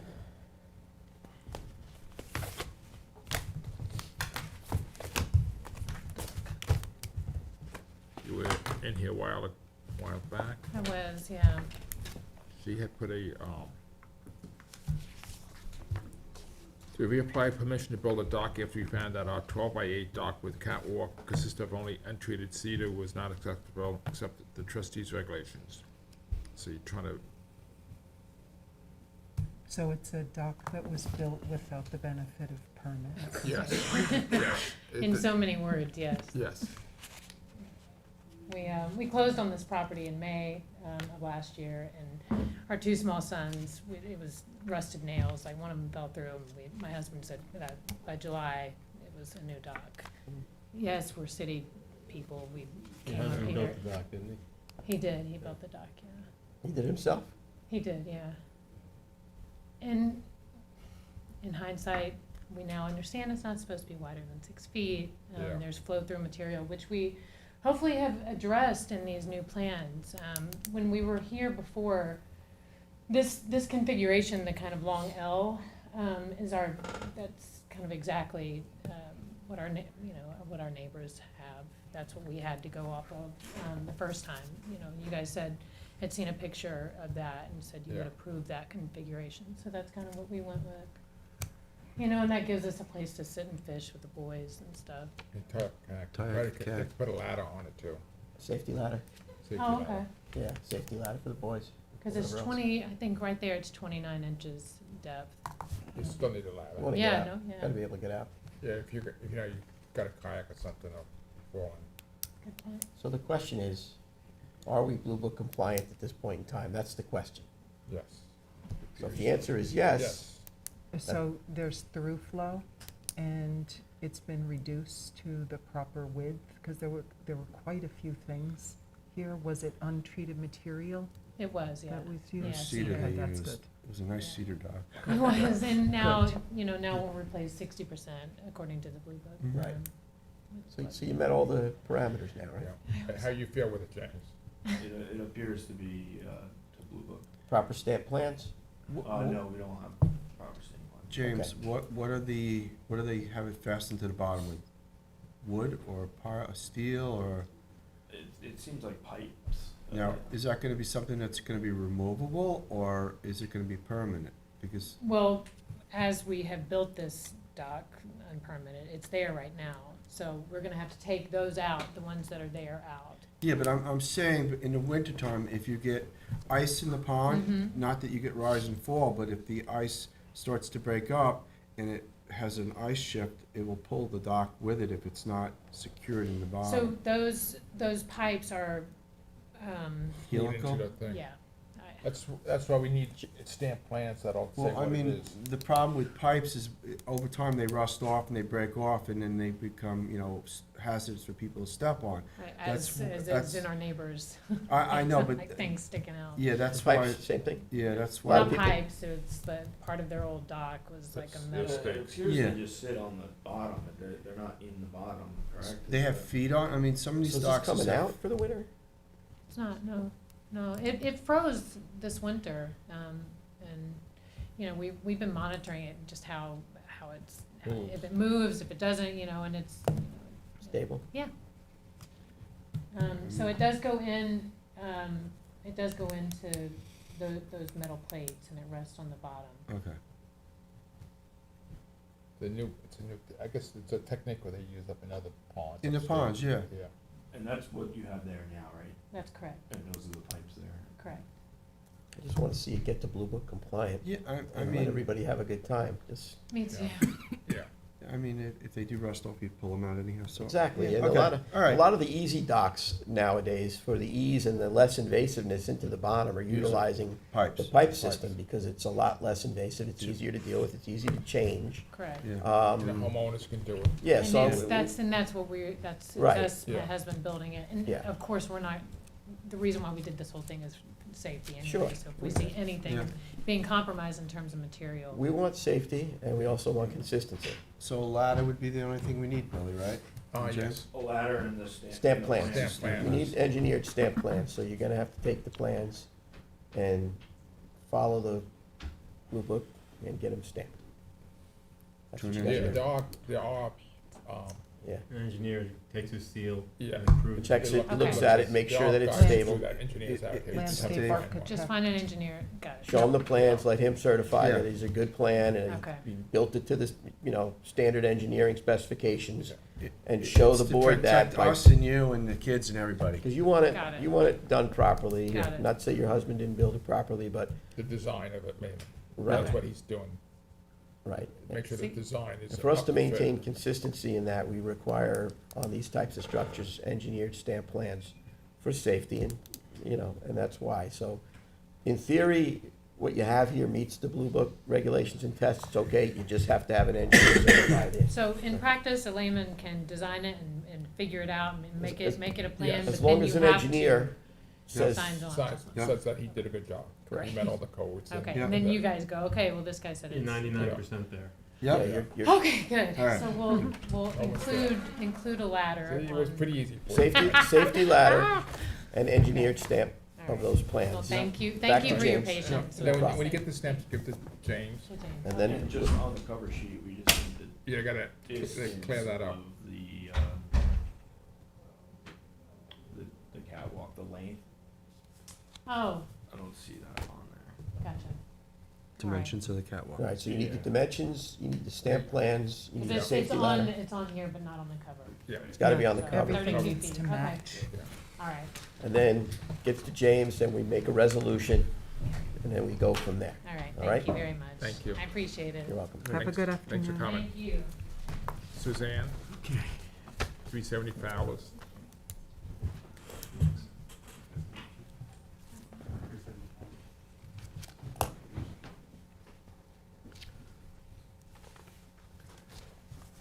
Oops. Who is it? No. Step right up. It's 370 you. I don't know why Fowler? it says Suzanne, because it looked like you were sleeping, but, You changed your name? yeah. That's my fault. I How are you apologize. today? Good, how are you? Good. Thanks.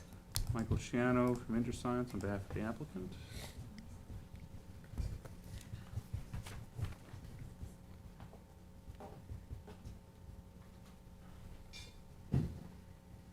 This is a walkway.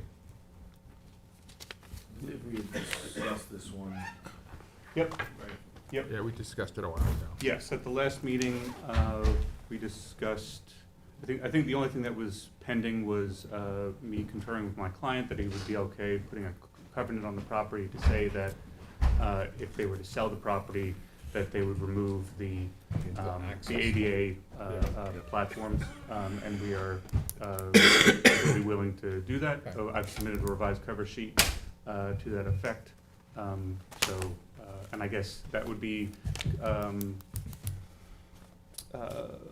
we would submit that covenant for the certificate of compliance, or would we submit that before the permit is issued? That's Joe's question. Answer. I'd want to see it before we issue the permit. That makes sense. Yeah. that way So I we- guess at the same time that we submit like the The- fee or the- before the fee is The fee, requested? or also the stamp. We need the stamp plans. We have stamp plans. Stamp yeah. plans. So before we pass a resolution granting it, we would Yeah. need to have the would, determination made okay. by Yeah. council that it was satisfactory to what the board was concerned with, and then we would go from there. Then we just put it with the Okay. permit. Okay, That's it. that's it. Sorry, when are you, waiting? When are you gonna get it to us? I'm sorry, I missed it. So I need to submit the draft covenant. Yes. First. Okay. So, is there a model language for that, or? I believe there is. Contact Joe. Contact a lawyer. Okay, sounds good. Yeah. Okay. That's it for me. That's All right. it. Great, Great. thank you. Hold that until the covenant. Correct. Yeah. Yeah. Thank you. Thank you. Thank you. Now you have Kim Lester for Mr. Warner here, 17 Yes. Allison Lane, Hampton Bays, Yep. Cole Environmental Services. How are you? I'm good. Hey there. How are you doing today? All right. Last time that we met, you're basically just looking for the DEC permit. And Which we have yeah, in hand, received- yes. Oh, good. And we got the stamp plans, so we have That's a very approvals nice from. project. Yep, yeah, it's a good one. The house is close to the edge of the canal, so Very close. it's definitely something that's needed. And we've in the had area. correspondence with all the permitting agencies, Yep. which was really nice to go through a project and meet people on site and discuss out the issues on site and resolve them on site, not having phone and, Yes. and, yeah.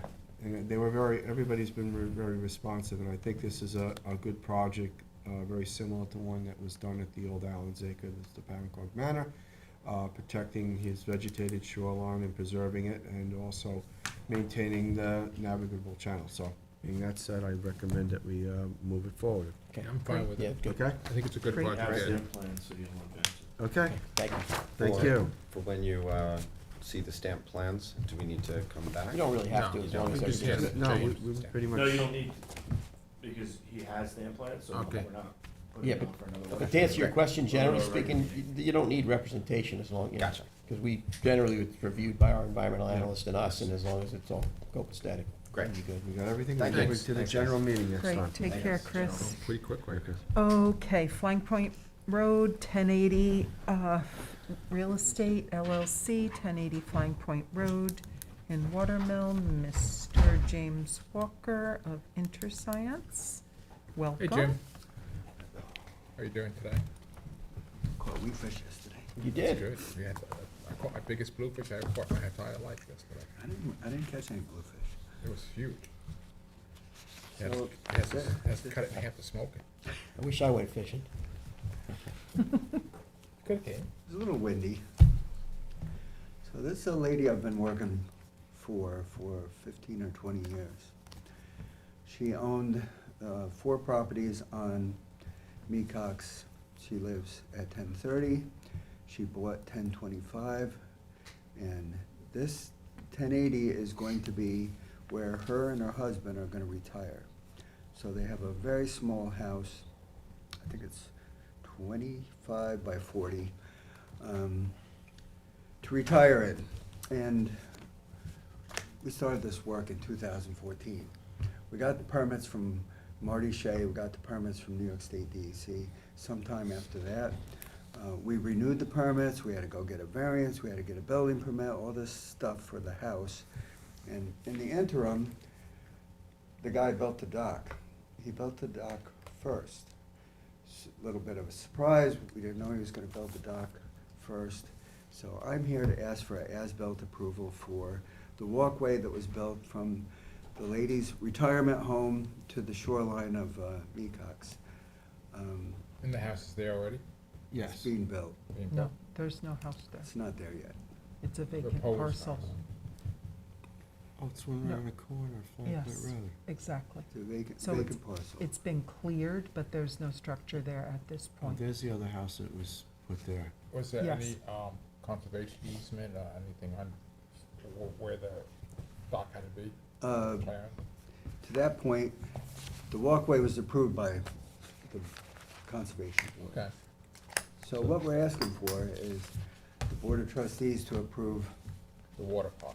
what the Conservation Board approved, which is this. And we submitted engineered plans that Steve Lemansky drew up. There's one thing that's a little different here than usual. This is Terry Contracting. Terry Contracting built this and this, and he used helical piles. So you have little steel screws, piles, down, Cavernized. little cap, and a 4x4 going up above the walkway. So that was different. I did access the Actually, that's a lot easier way instead of pumping them in or jamming them in. He said it required less disruption. Yeah. Yeah, exactly. So, Makes if sense. the board is interested, Thank you. that's what he, Oops. sorry. Thank you, buddy. Not Joe, Scott. Making a mess. Sorry about that. Well, the mess is, I gotta get the permits issued on this project. And with the Board of Trustees' blessings, if the Board of Trustees is inclined to issue a permit, I have to go to the Army Corps. I have to ask the Army Corps to issue Can I see this? approval. This one? So, Jim, could you talk to the as-built height and your discussion with the Army Corps about We that? haven't had any discussions with the Army Your Corps. proposed discussion But, with Army Corps to that point. it's gonna be, So, what, 54 inches high over the vegetated No, wetland? we're gonna ask for approval for what we have. Hmm. However, Excuse me. before you get into that issue. sorry. This project was on for work session for a meeting that I wasn't able to attend. And I got word back from Ann and from James Durier that didn't meet the Blue Book requirements because it wasn't 3 feet above grade. So I went down there, I took a look and walked the entire walkway, which goes 10 feet into the water, and I measured the height above grade, and the average height above grade comes out to 3.09 feet. All right, So it's 3 feet above grade. okay. At the end of the walkway, we stick out 8 feet into surface waters of Ecox Bay, and the water depth at that particular day was 10 inches. Yeah, that's about right. 8 feet out. About a So- foot. Right? It's about that depth for a long ways there. Yeah. All right, so, We're into the water a little bit, which means I gotta go get an Army Corps permit. For the Board of Trustees' information, the Army Corps has a new set of regulations that were handed down by a court action, and we have gotten disparate reviews from the Army Corps about how they're going to impose the regulations. Right now, it looks like they have jurisdiction to the edge of the salt marsh. They don't have jurisdiction over this. So, if we are required to change anything at the Army Corps of Engineers, I have to return to the Conservation Board, the Board of Well, Trustees, and New York State DEC. These permits are old. The contractor is a person that we've only worked with once. Terry Contracting built the thing, and it was built before I knew it was started. So, be it, I think the helical piles did a nice job. I like them. Maybe we'll propose them again somewhere else. I think you but, should. The height of the thing starts at 26 inches above grade, but for the bulk of it, it's 3 feet over the grade of the vegetated And it's wetlands. all flow through. And the latest pictures show, Yeah, let's can see the latest picture. So it would be something that we would have historically approved in the past until the Army Corps decided to go Right, with so- their new regulations of 54 and inches. Jim, Could you? if we grant this permit, we would be granting it consistent with the other you would approvals at be this point. consistent with the Conservation Board and the New York State DEC. Right, And okay. Can you talk That's- about, that's good. sorry, Scott, can you talk about the litigation that the Army Corps just went through as far as the height? I can, but I don't think it's very productive because they haven't figured out how to implement it. Oh. Better yet, I could send you the, Okay, we did a whole lot of research figuring out what exposure we have at the Army Corps, which I'm gonna make a application to the Army Corps as soon as the Board of Trustees decide what to do. You have engineered plans. I believe that the walkway is 3 feet on average out to the water. There's 10 or 12 inches of water at the very end. It sticks into the water 8 or 10 feet. If we get approval from the Board of Trustees, we're immediately going to the Army Corps. But the Army Corps regulations that I have gathered in 2 emails from 2 different people at the Army Corps that said 2 different things, I can share them with you electronically. That'd be nice of you, thank you. That's great. And I think we should grant it. Send them to Mr. Duryea and Mr. Horowitz and copy you, Ian. You want this back? I think it's a good project, but I only see There one you go. thing wrong with the whole thing. What's that? And you probably know what it is. There's no ladder out there. We'll ask for a ladder, Bill. That's it, I'm fine. Let's grant it.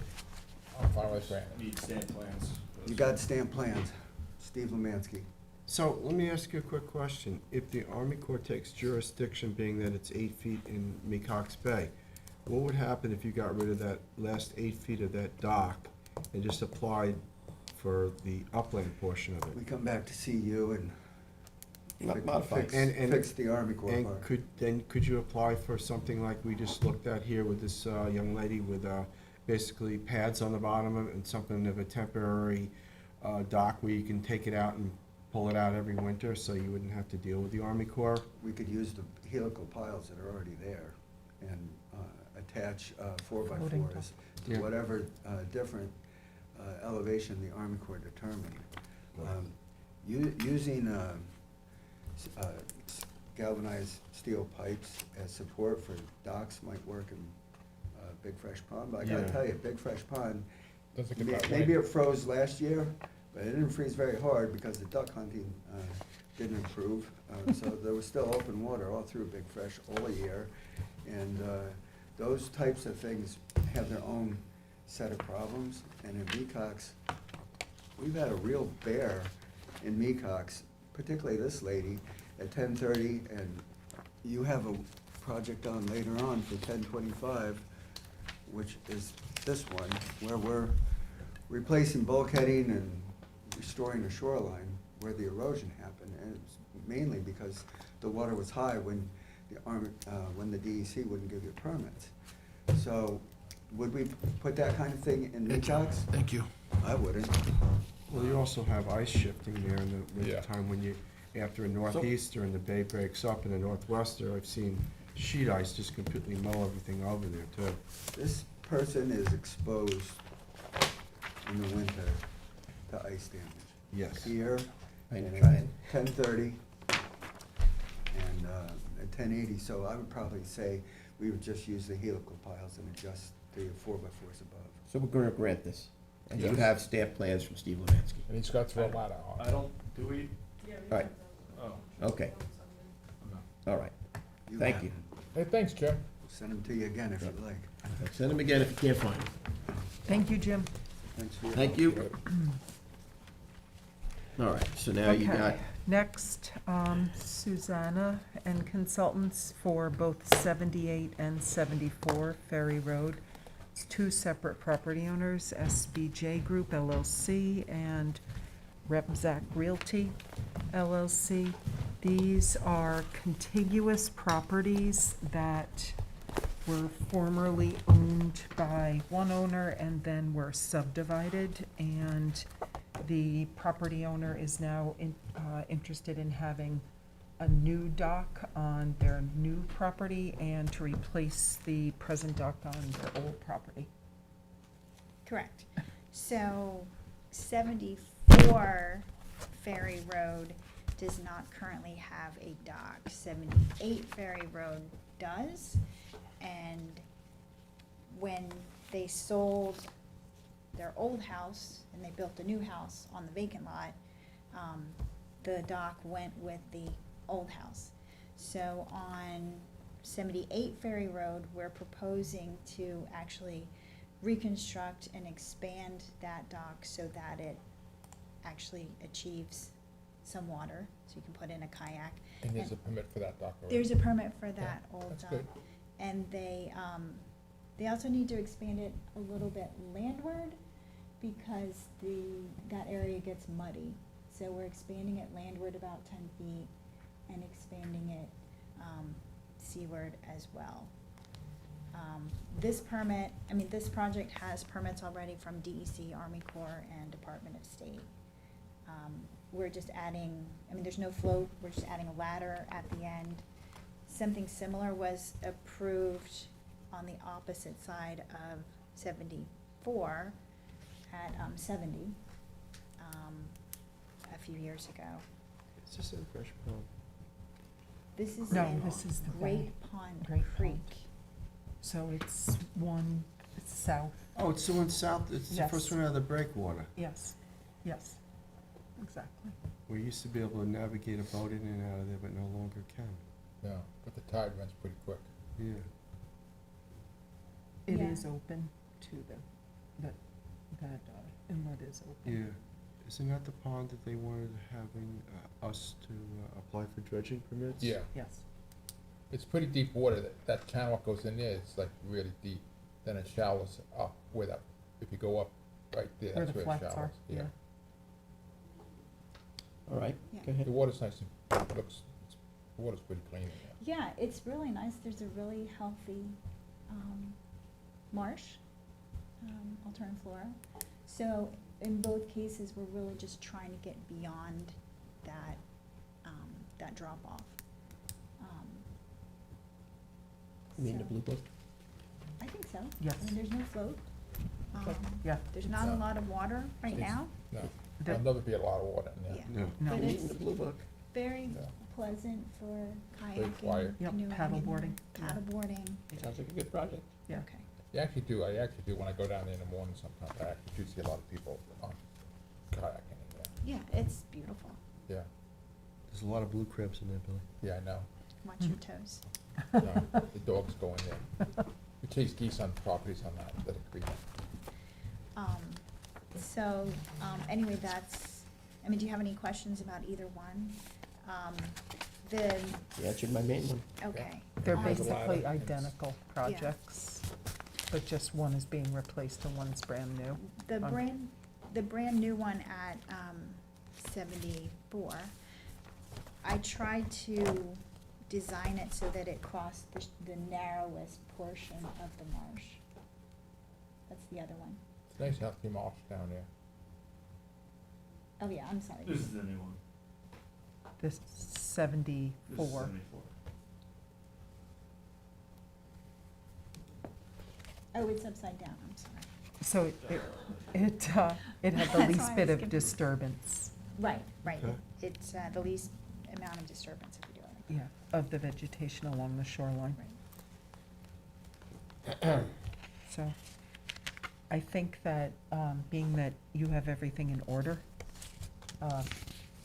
other agencies wise, it addresses, it's a fairly simple project, but it Yeah. is, two of them. But, I'd like to approve both of them, or advance than- both of them. We can Alright. get the stamp plans. Yeah. Right, Okay, so I'll get you stamp plans for the next meeting then.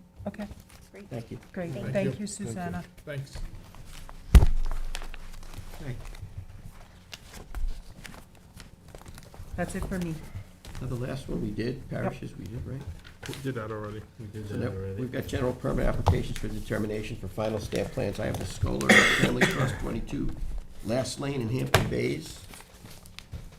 Do we have everything we need on this one, James? Yes. Okay.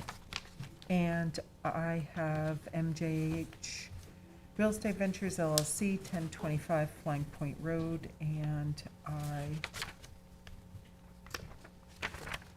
have stamp plans. Okay, so they can advance, both of those can advance. And we've had a 2+ hour, very productive work session, and I think at this point in time, in the interest of time, I think what we should do is adjourn the meeting if there's no discussion, or if we could wait till the general, and then we break for executives, go into executive session. So we're going to executive? Okay. Yeah, Second. okay, all in favor? All right. Aye. Okay, have a great day, everybody. Thanks for coming.